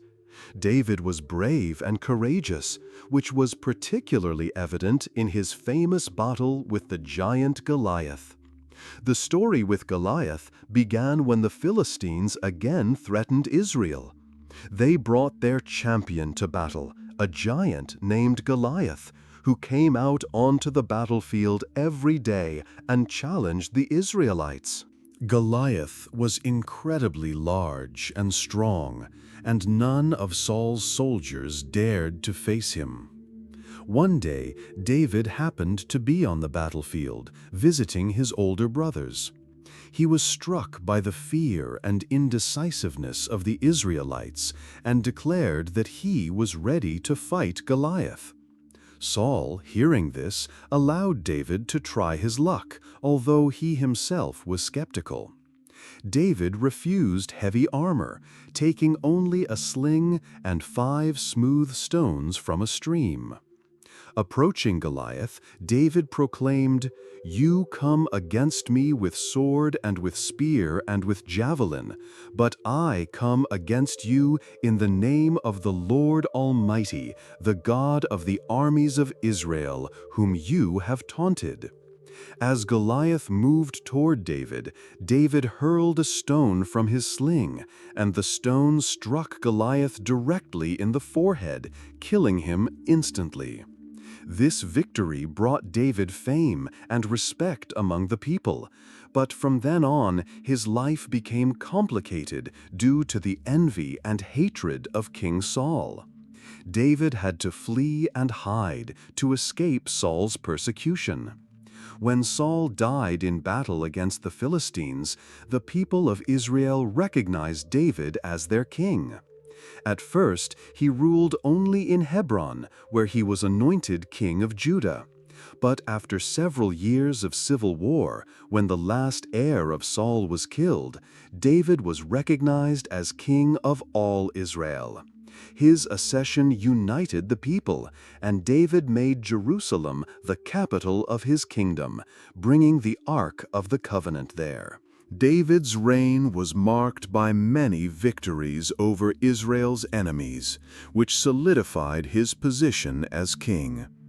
He expanded the borders of his kingdom, created a strong army, and established just laws. David also possessed deep faith in God and wrote many psalms expressing his feelings and reflections. But David's life was not without its troubles. One of his gravest mistakes was his lust for Bathsheba, the wife of Uriah the Hittite, and his subsequent dispatch of Uriah to certain death in battle. For this, God punished David, and many troubles befell his family and name. David always sincerely repented and sought God's forgiveness. David reigned over Israel for 40 years, and his reign became a symbol of the golden age in Israel's history. On his deathbed, he passed the kingdom to his son Solomon, who continued his work and built the famous temple in Jerusalem.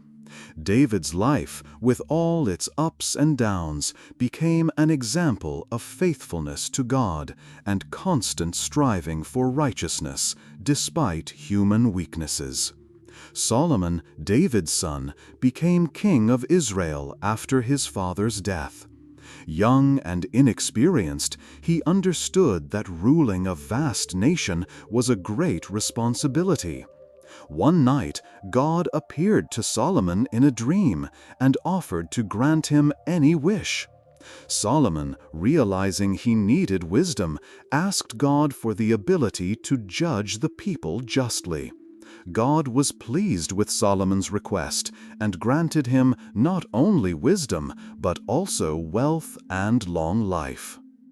Solomon's fame for wisdom quickly spread throughout the land, and people from various countries came to hear his wise words and see his magnificent kingdom.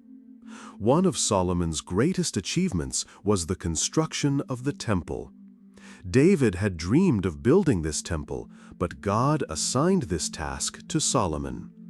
Solomon undertook the work with enthusiasm.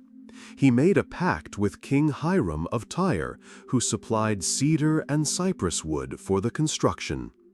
Thousands of workers toiled day and night to build the temple. Solomon enlisted the best architects and artisans. The construction took 7 years. The temple was magnificent, a true wonder of the world.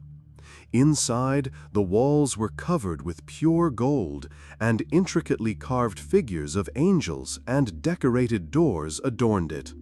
The central place was occupied by the Holy of Holies, the place where the Ark of the Covenant was kept. Solomon invited all the Israelites to a grand ceremony for the dedication of the temple. During the ceremony, he offered a prayer to God, asking him to bless the temple and the people of Israel. God heard his prayer and filled the temple with the cloud of his presence. In addition to the temple, Solomon built many other impressive buildings and fortifications, including his luxurious palace. He also developed trade and made peace agreements with neighboring countries, which led to the prosperity and wealth of Israel. Solomon was known not only as a great builder, but also as a wise judge. Once, 2 women came to him arguing over an infant. Both claimed to be its mother. Solomon suggested cutting the child in half and giving half to each woman. The true mother, seeing this, immediately agreed to give the child to the other woman just to keep him alive. Solomon immediately knew who the real mother was and gave the child to her. However, Solomon made mistakes. He took many wives from different nations, and some of them brought their gods into Israel. Gradually, Solomon began to worship these gods, which displeased the God of Israel. God warned Solomon that because of this, his kingdom would be divided after his death. Solomon ruled Israel for 40 years. His reign was a time of great prosperity, but also a lesson about the importance of faithfulness to God.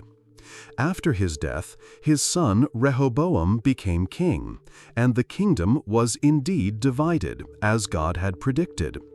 But Solomon's name remained in history as a symbol of wisdom and greatness, and his temple became the spiritual center of Israel for generations to come. Once upon a time, in a distant land known as the Queen of Sheba's territory, there lived a queen. She was renowned for her wisdom and curiosity. She had heard of the great king of Israel, Solomon, and people said that his wisdom and wealth were unparalleled. The Queen of Sheba decided to see for herself and embarked on a long journey to meet Solomon. She did not travel alone. With the queen was a huge caravan of camels laden with gold, precious stones, and rare spices. These were gifts for Solomon to express her respect and gratitude for his agreement to receive her. When the Queen of Sheba arrived in Jerusalem, she was met with great honor. Solomon welcomed her and invited her into his magnificent palace. The queen was amazed by what she saw. The palace was adorned with gold and jewels, and the walls and ceilings were covered with carved patterns and paintings. But most of all, she was struck by Solomon's wisdom. The queen asked Solomon many difficult questions, testing his knowledge and wisdom. To her surprise, Solomon answered all her questions easily and without hesitation. He spoke about science, nature, human relationships, and even the mysteries of the universe. Every word he spoke was imbued with wisdom and understanding. The Queen of Sheba also observed how Solomon governed his kingdom. She saw how wisely he resolved disputes, justly judged, and cared for his people. She was impressed not only by his wisdom, but also by how he managed his wealth and resources. After several days of stay in Jerusalem, the Queen of Sheba confessed to Solomon that everything she had heard about him was true, and even more.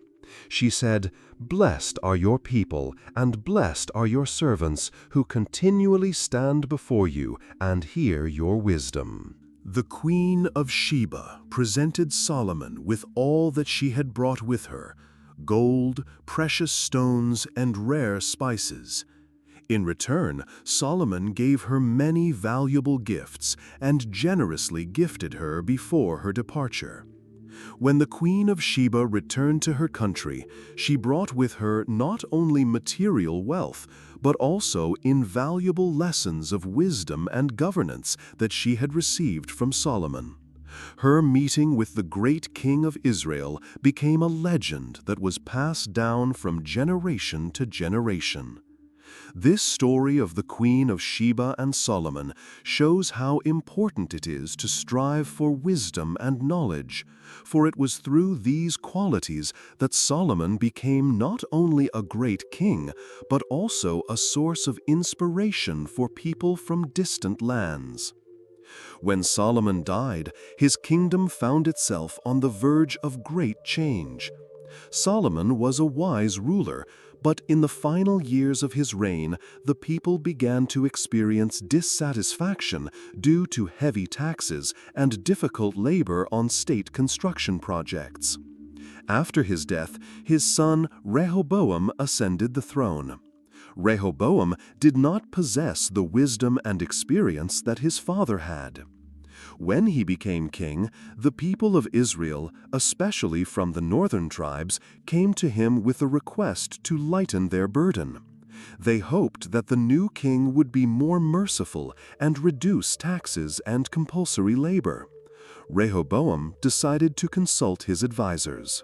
The elder advisors, who had served even under Solomon, advised him to show wisdom and agree with the people, saying that this would help win their trust and support. But the young advisors, Rehoboam's peers, advised him to be harsh and show his strength so that no one would dare doubt his authority. Rehoboam decided to follow the advice of the young men and replied harshly to the people, "My father disciplined you with whips, but I will discipline you with scorpions." This response caused outrage among the Israelites. As a result, the 10 northern tribes of Israel refused to recognize Rehoboam as their king and elected Jeroboam, a former servant of Solomon who had previously fled to Egypt due to fear of persecution, as their leader. Thus, the division of the Israelite kingdom into 2 kingdoms occurred: Israel with its center in Samaria, and the southern kingdom of Judah with its center in Jerusalem. Rehoboam, becoming king of Judah, decided to consolidate his power. He feared that people, continuing to go to Jerusalem to worship in the temple, might again start supporting Rehoboam. Therefore, he set up 2 golden calves, one in Bethel and the other in Dan, and said to the people, "Here are your gods, Israel, who brought you up from the land of Egypt." This was a great sin, and the people began to worship idols. Enmity began to arise between the 2 kingdoms, which lasted for many years. Israel and Judah often warred with each other, and this led to much suffering and disaster for both peoples. The division of the kingdom weakened the people of Israel and made them vulnerable to external enemies. Thus, the history of Israel after Solomon became a lesson on how important wisdom, justice, and mercy are in governance. Due to Rehoboam's mistakes and harshness, the great kingdom built by David and Solomon was divided and weakened, leading to long years of conflict and suffering. After the kingdom was divided into Israel and Judah, the history of the 2 kingdoms was filled with ups and downs, faithfulness and apostasy from God. In Israel, the northern kingdom, Jeroboam became the first king. He established golden calves for worship to prevent the people from pilgrimage to Jerusalem. This was the first step towards idolatry, which became a constant problem in Israel. Each subsequent king of Israel followed Jeroboam's example, continuing to worship idols and turning away from God. One of the most famous kings of Israel was Ahab. He married Jezebel, the daughter of the king of Sidon, who brought the cult of Baal worship with her. Ahab and Jezebel actively spread this cult throughout Israel, and this led to severe apostasy. However, during this time lived the prophet Elijah, who fought against idolatry. He challenged the prophets of Baal on Mount Carmel, and God showed his power by sending fire from heaven to consume the sacrifice prepared by Elijah. The people acknowledged that the Lord is the true God, but the changes were temporary. In Judah, the southern kingdom, the situation was somewhat better. Some kings of Judah remained faithful to God and tried to follow his commandments. Among such kings was Hezekiah, who carried out religious reforms, destroyed idols, and restored worship of the Lord in the temple. Hezekiah prayed to God and received miraculous healing, as well as protection from the Assyrian attack.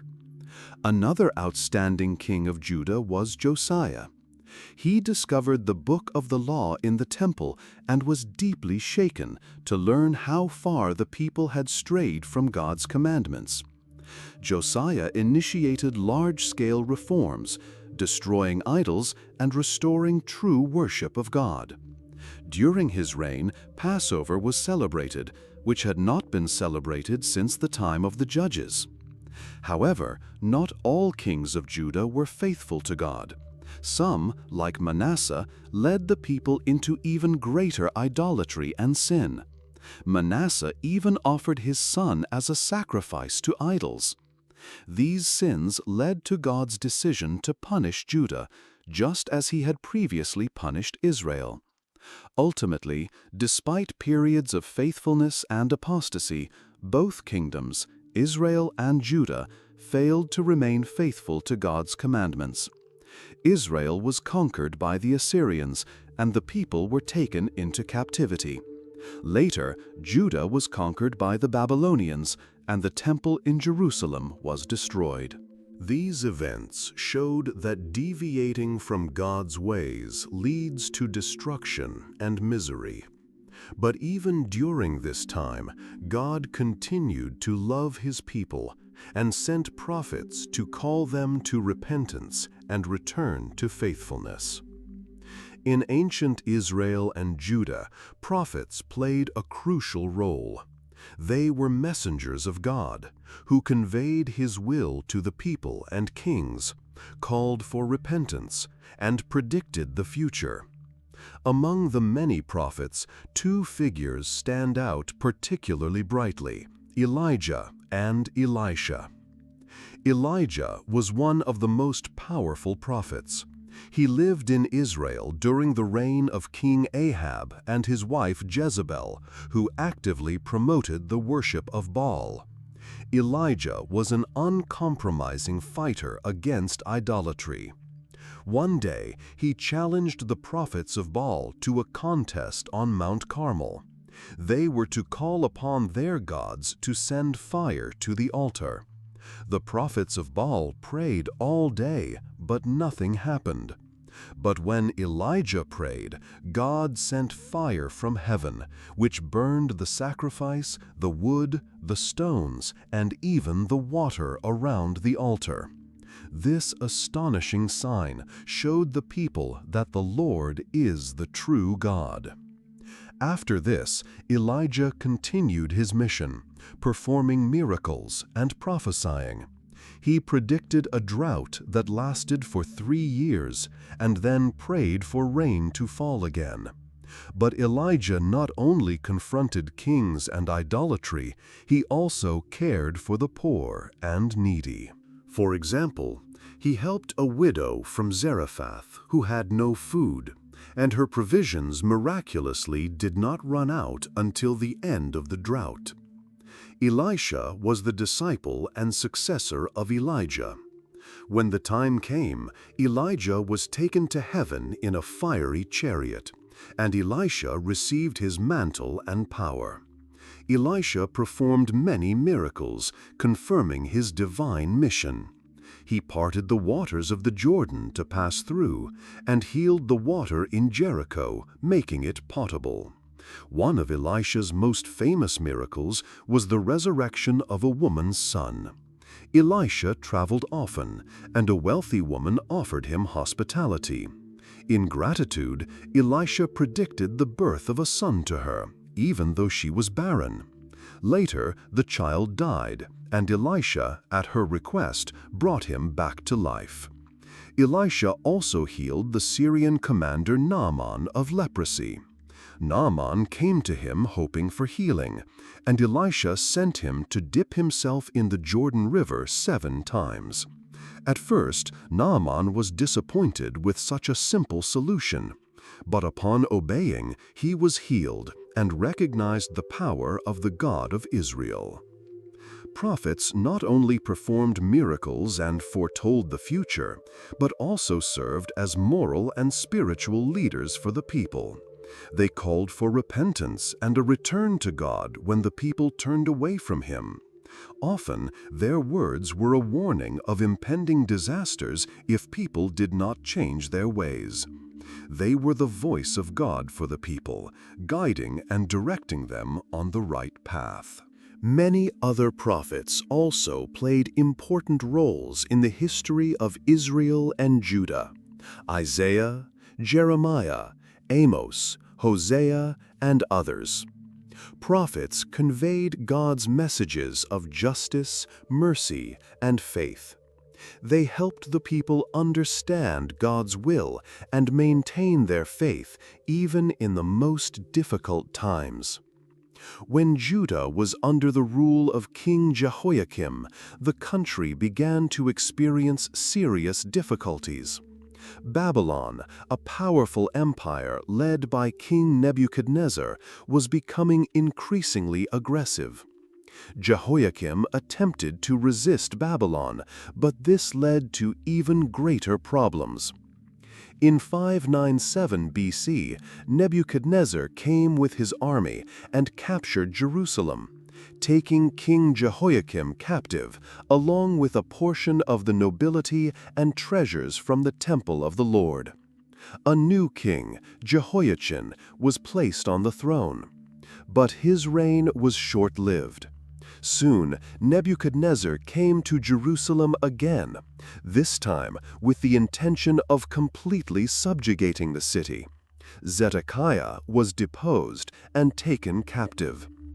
In his place, Nebuchadnezzar installed Zedekiah, hoping he would be more obedient. However, Zedekiah, unable to refrain from rebelling against Babylon, brought Judah to its final fall. In 588 BC, the Babylonians again besieged Jerusalem. The siege lasted for 1.5 years, and the city's inhabitants suffered from famine and disease. Eventually, the city walls were breached, and the Babylonians stormed Jerusalem. Nebuchadnezzar ordered the destruction of the city. The temple of the Lord, the center of the Jewish people's spiritual life, was burned and plundered. Houses and palaces were also destroyed, and the city walls were demolished. Everything that once symbolized Jerusalem's greatness was annihilated. Zedekiah attempted to flee, but was captured. Nebuchadnezzar severely punished him. His sons were killed before his eyes, and then he himself was blinded and sent into exile in Babylon. The remaining population of Judah was also taken captive. The Babylonian captivity, a period when many Jews were forced to live far from their homeland. They settled in Babylon, where they had to adapt to a new life, preserving their faith and traditions in a foreign culture. The period of captivity lasted about 70 years and became a time of trial and re-evaluation for the people of Israel. Despite the harsh conditions, the Jews did not lose hope. Prophets like Jeremiah and Ezekiel continued to inspire the people, promising that God had not forgotten them and that one day they would return to their land. These promises sustained their spirit and helped them endure the difficult years of captivity. The Babylonian captivity became a turning point in the history of Israel, changing their lives forever. It reminded the people of the importance of faithfulness to God and the need to follow His commandments. Through trials and suffering, they strengthened their faith and preserved their identity, preparing for the day when they could return home and rebuild their land and their heritage. When Judah fell into Babylonian captivity, the people of Israel found themselves in a difficult situation. They were far from their homeland and the temple of the Lord, their spiritual center. During this time, prophets Jeremiah, Ezekiel, and Daniel played key roles in maintaining the people's faith and hope. Jeremiah, also known as the weeping prophet, remained in Judah, while many were taken into captivity. He predicted the fall of Jerusalem and tried to warn the kings and the people of the inevitable punishment if they did not turn to God. Jeremiah wrote letters to the captives, urging them to submit to captivity and live in Babylon, because it was God's plan. His messages were filled with pain and sorrow, but also with hope and confidence in God's mercy. Ezekiel was among those taken captive. He was a priest and received prophetic ministry in Babylon. His visions and words helped him convey God's messages to the people. One of his famous visions was of dry bones, symbolizing the revival of Israel. Ezekiel also predicted the fall of Jerusalem, but his messages were filled with hope for restoration and a new heart for the people who would turn to God. Daniel was another important prophet during the captivity. He was a young man when he was taken to Babylon, but thanks to his wisdom and faithfulness to God, he quickly rose to high positions in the courts of Babylonian kings. Daniel remained true to his faith, even when it put his life at risk. For example, he refused to stop praying to God, despite the king's decree, and was thrown into the lion's den. God miraculously saved him, and this strengthened the faith of many. Daniel is also known for his interpretations of kings' dreams and prophecies about the future, which showed God's plan for humanity. These prophets helped the people of Israel maintain their faith and hope during difficult times. They taught that even in captivity, God remained with them, and that their suffering would not be eternal. Jeremiah, Ezekiel, and Daniel, through their example and messages, inspired people to faithfulness to God, and helped them look to the future with hope for return and restoration of their homeland and spiritual heritage. After many years in Babylonian captivity, God fulfilled His promise and returned the people of Israel to their homeland. This event became an important moment in the history of Israel and a symbol of hope and faith. It all began when Cyrus the Great, the Persian king, conquered Babylon. Cyrus was a benevolent ruler and decided to allow captive peoples, including the Israelites, to return to their homelands. In 538 BC, he issued a decree allowing the Israelites to return to Jerusalem and rebuild the temple of the Lord. The first group of returnees, led by Zerubbabel, a descendant of royalty, and Joshua, the high priest, began the restoration of the temple.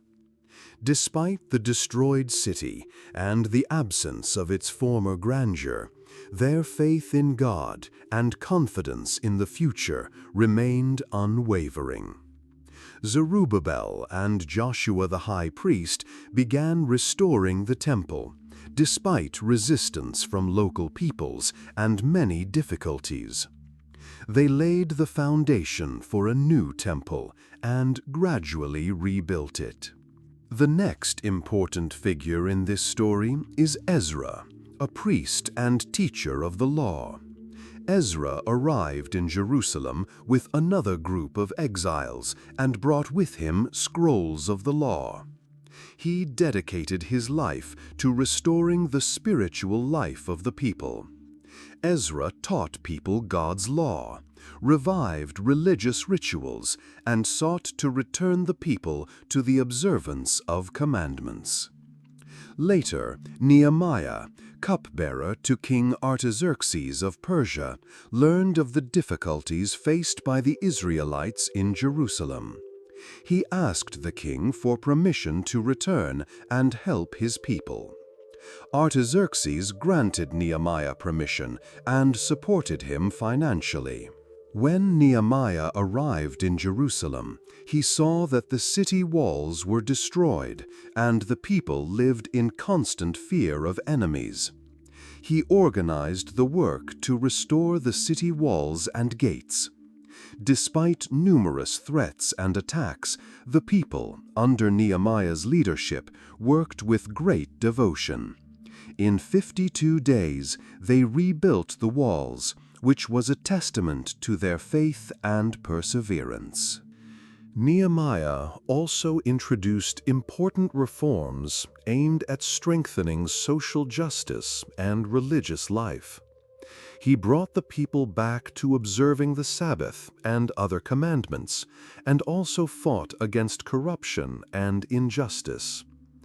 The return from captivity and the rebuilding of Jerusalem became a symbol of hope and renewal for the people of Israel.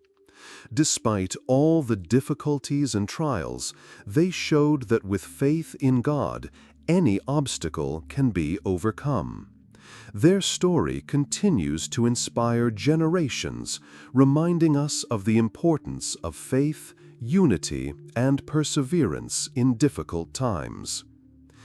After the division of the kingdom into Israel and Judah, the history of the two kingdoms was filled with ups and downs, faithfulness, and apostasy from God. In Israel, the northern kingdom, Jeroboam became the first king. He established golden calves for worship to prevent the people from pilgriming to Jerusalem. This was the first step towards idolatry, which became a constant problem in Israel. Each subsequent king of Israel followed Jeroboam's example, continuing to worship idols and turning away from God. One of the most famous kings of Israel was Ahab. He married Jezebel, the daughter of the king of Sidon, who brought the cult of Baal worship with her. Ahab and Jezebel actively spread this cult throughout Israel, and this led to severe apostasy. However, during this time lived the prophet Elijah, who fought against idolatry. He challenged the prophets of Baal on Mount Carmel, and God showed his power by sending fire from heaven to consume the sacrifice prepared by Elijah. The people acknowledged that the Lord is the true God, but the changes were temporary. In Judah, the southern kingdom, the situation was somewhat better. Some kings of Judah remained faithful to God and tried to follow his commandments. Among such kings was Hezekiah, who carried out religious reforms, destroyed idols, and restored worship of the Lord in the temple. Hezekiah prayed to God and received miraculous healing, as well as protection from the Assyrian attack. Another outstanding king of Judah was Josiah. He discovered the book of the law in the temple and was deeply shaken to learn how far the people had strayed from God's commandments. Josiah initiated large-scale reforms, destroying idols and restoring true worship of God. During his reign, Passover was celebrated, which had not been celebrated since the time of the judges. However, not all kings of Judah were faithful to God. Some, like Manasseh, led the people into even greater idolatry and sin. Manasseh even offered his son as a sacrifice to idols. These sins led to God's decision to punish Judah, just as he had previously punished Israel. Ultimately, despite periods of faithfulness and apostasy, both kingdoms, Israel and Judah, failed to remain faithful to God's commandments. Israel was conquered by the Assyrians, and the people were taken into captivity. Later, Judah was conquered by the Babylonians, and the temple in Jerusalem was destroyed. These events showed that deviating from God's ways leads to destruction and misery. But even during this time, God continued to love His people and sent prophets to call them to repentance and return to faithfulness. In ancient Israel and Judah, prophets played a crucial role. They were messengers of God who conveyed His will to the people and kings, called for repentance, and predicted the future. Among the many prophets, two figures stand out particularly brightly: Elijah and Elisha. Elijah was one of the most powerful prophets. He lived in Israel during the reign of King Ahab and his wife Jezebel, who actively promoted the worship of Baal. Elijah was an uncompromising fighter against idolatry. One day, he challenged the prophets of Baal to a contest on Mount Carmel. They were to call upon their gods to send fire to the altar. The prophets of Baal prayed all day, but nothing happened. But when Elijah prayed, God sent fire from heaven, which burned the sacrifice, the wood, the stones, and even the water around the altar. This astonishing sign showed the people that the Lord is the true God. After this, Elijah continued his mission, performing miracles and prophesying.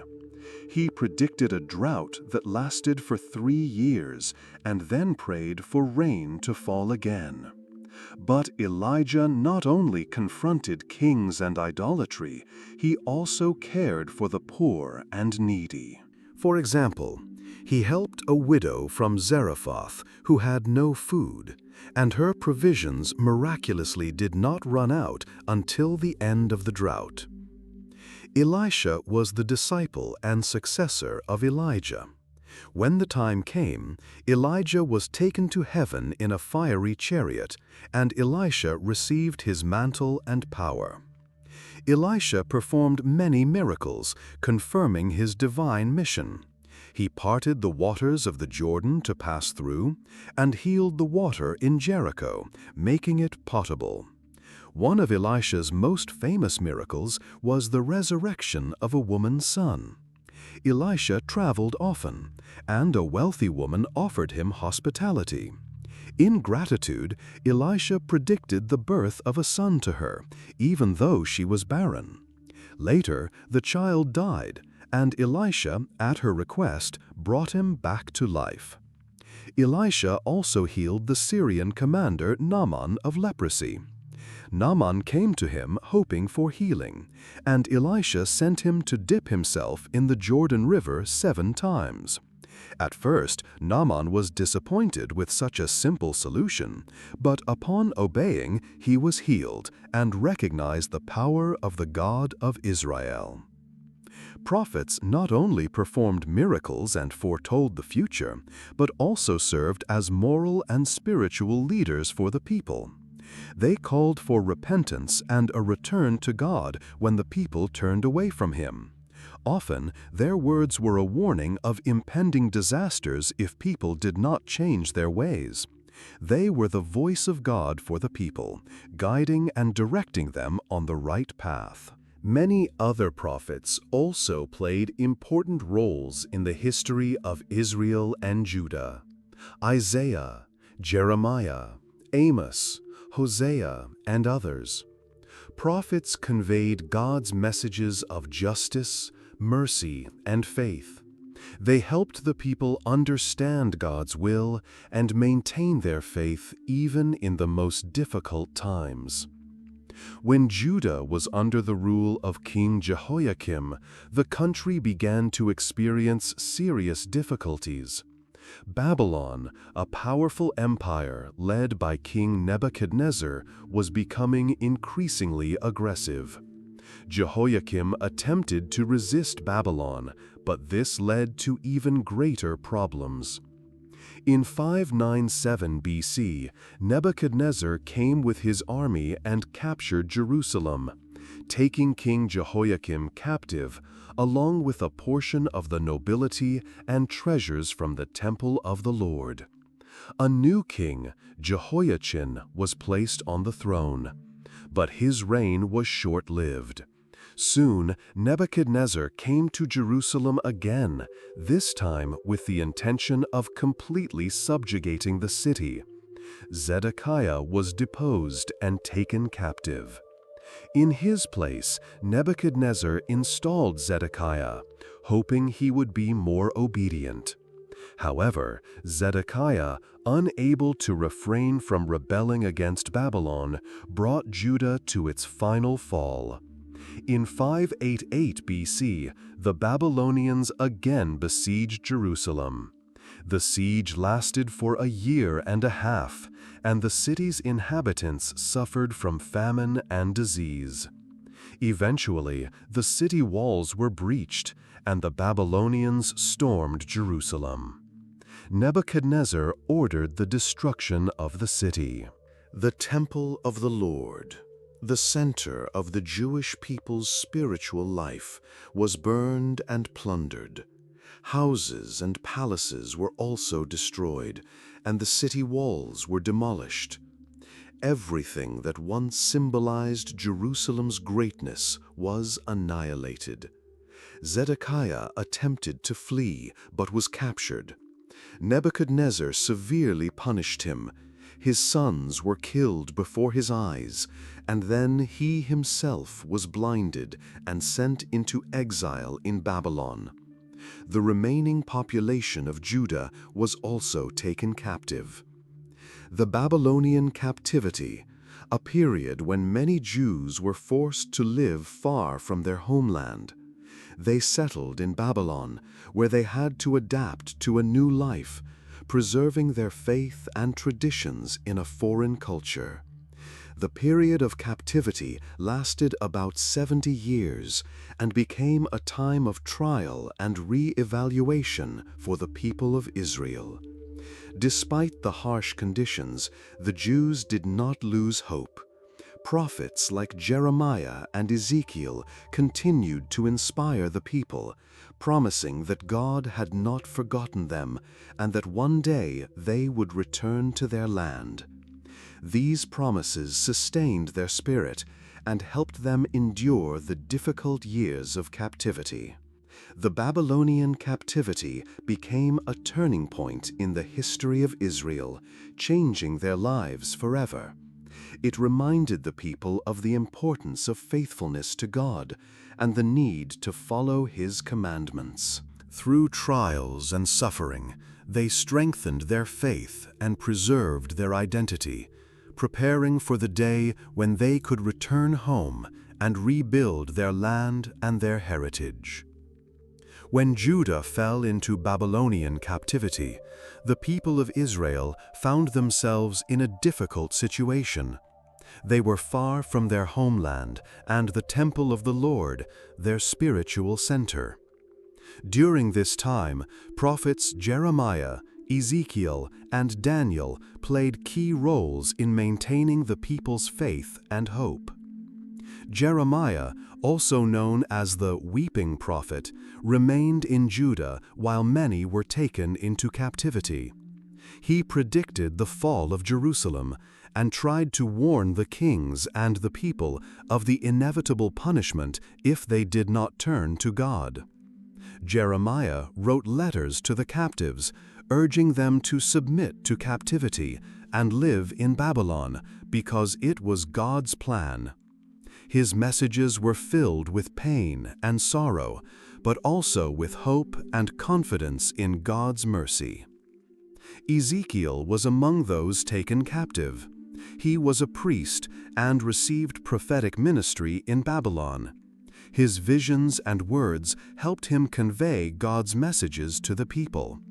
One of his famous visions was of dry bones, symbolizing the revival of Israel.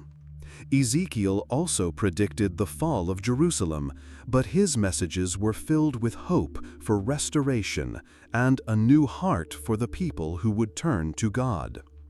Daniel was another important prophet during the captivity.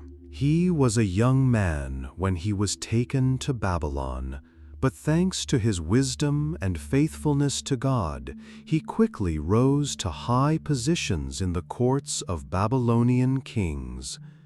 Daniel remained true to his faith, even when it put his life at risk.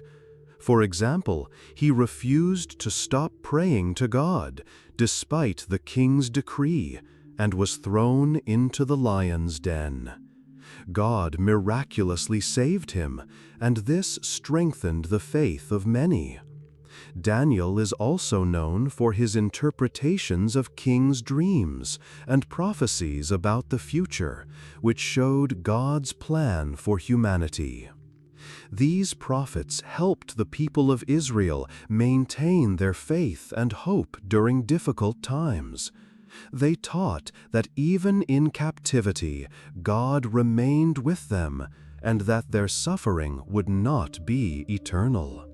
Jeremiah, Ezekiel, and Daniel, through their example and messages, inspired people to faithfulness to God, and helped them look to the future with hope for return and restoration of their homeland.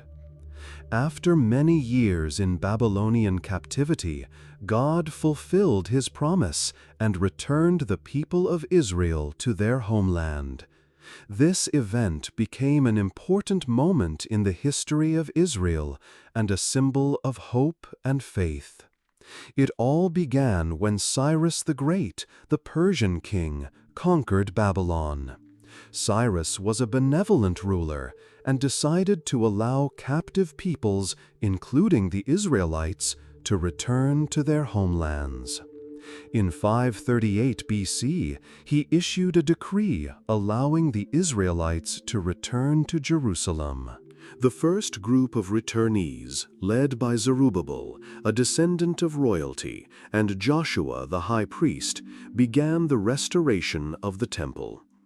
Despite the destroyed city and the absence of its former grandeur, their faith in God and confidence in the future remained unwavering. Zerubbabel and Joshua the high priest began restoring the temple, despite resistance from local peoples and many difficulties. They laid the foundation for a new temple and gradually rebuilt it. The next important figure in this story is Ezra, a priest and teacher of the law. Ezra arrived in Jerusalem with another group of exiles and brought with him scrolls of the law. He dedicated his life to restoring the spiritual life of the people. Ezra taught people God's law, revived religious rituals, and sought to return the people to the observance of commandments. Later, Nehemiah, cupbearer to King Artaxerxes of Persia, learned of the difficulties faced by the Israelites in Jerusalem. He asked the king for permission to return and help his people. Artaxerxes granted Nehemiah permission and supported him financially. When Nehemiah arrived in Jerusalem, he saw that the city walls were destroyed and the people lived in constant fear of enemies. He organized the work to restore the city walls and gates. Despite numerous threats and attacks, the people, under Nehemiah's leadership, worked with great devotion. In 52 days, they rebuilt the walls, which was a testament to their faith and perseverance. Nehemiah also introduced important reforms aimed at strengthening social justice and religious life. He brought the people back to observing the Sabbath and other commandments, and also fought against corruption and injustice. The return from captivity and the rebuilding of Jerusalem became a symbol of hope and renewal for the people of Israel. Despite all the difficulties and trials, they showed that with faith in God, any obstacle can be overcome. Their story continues to inspire generations, reminding us of the importance of faith, unity, and perseverance in difficult times.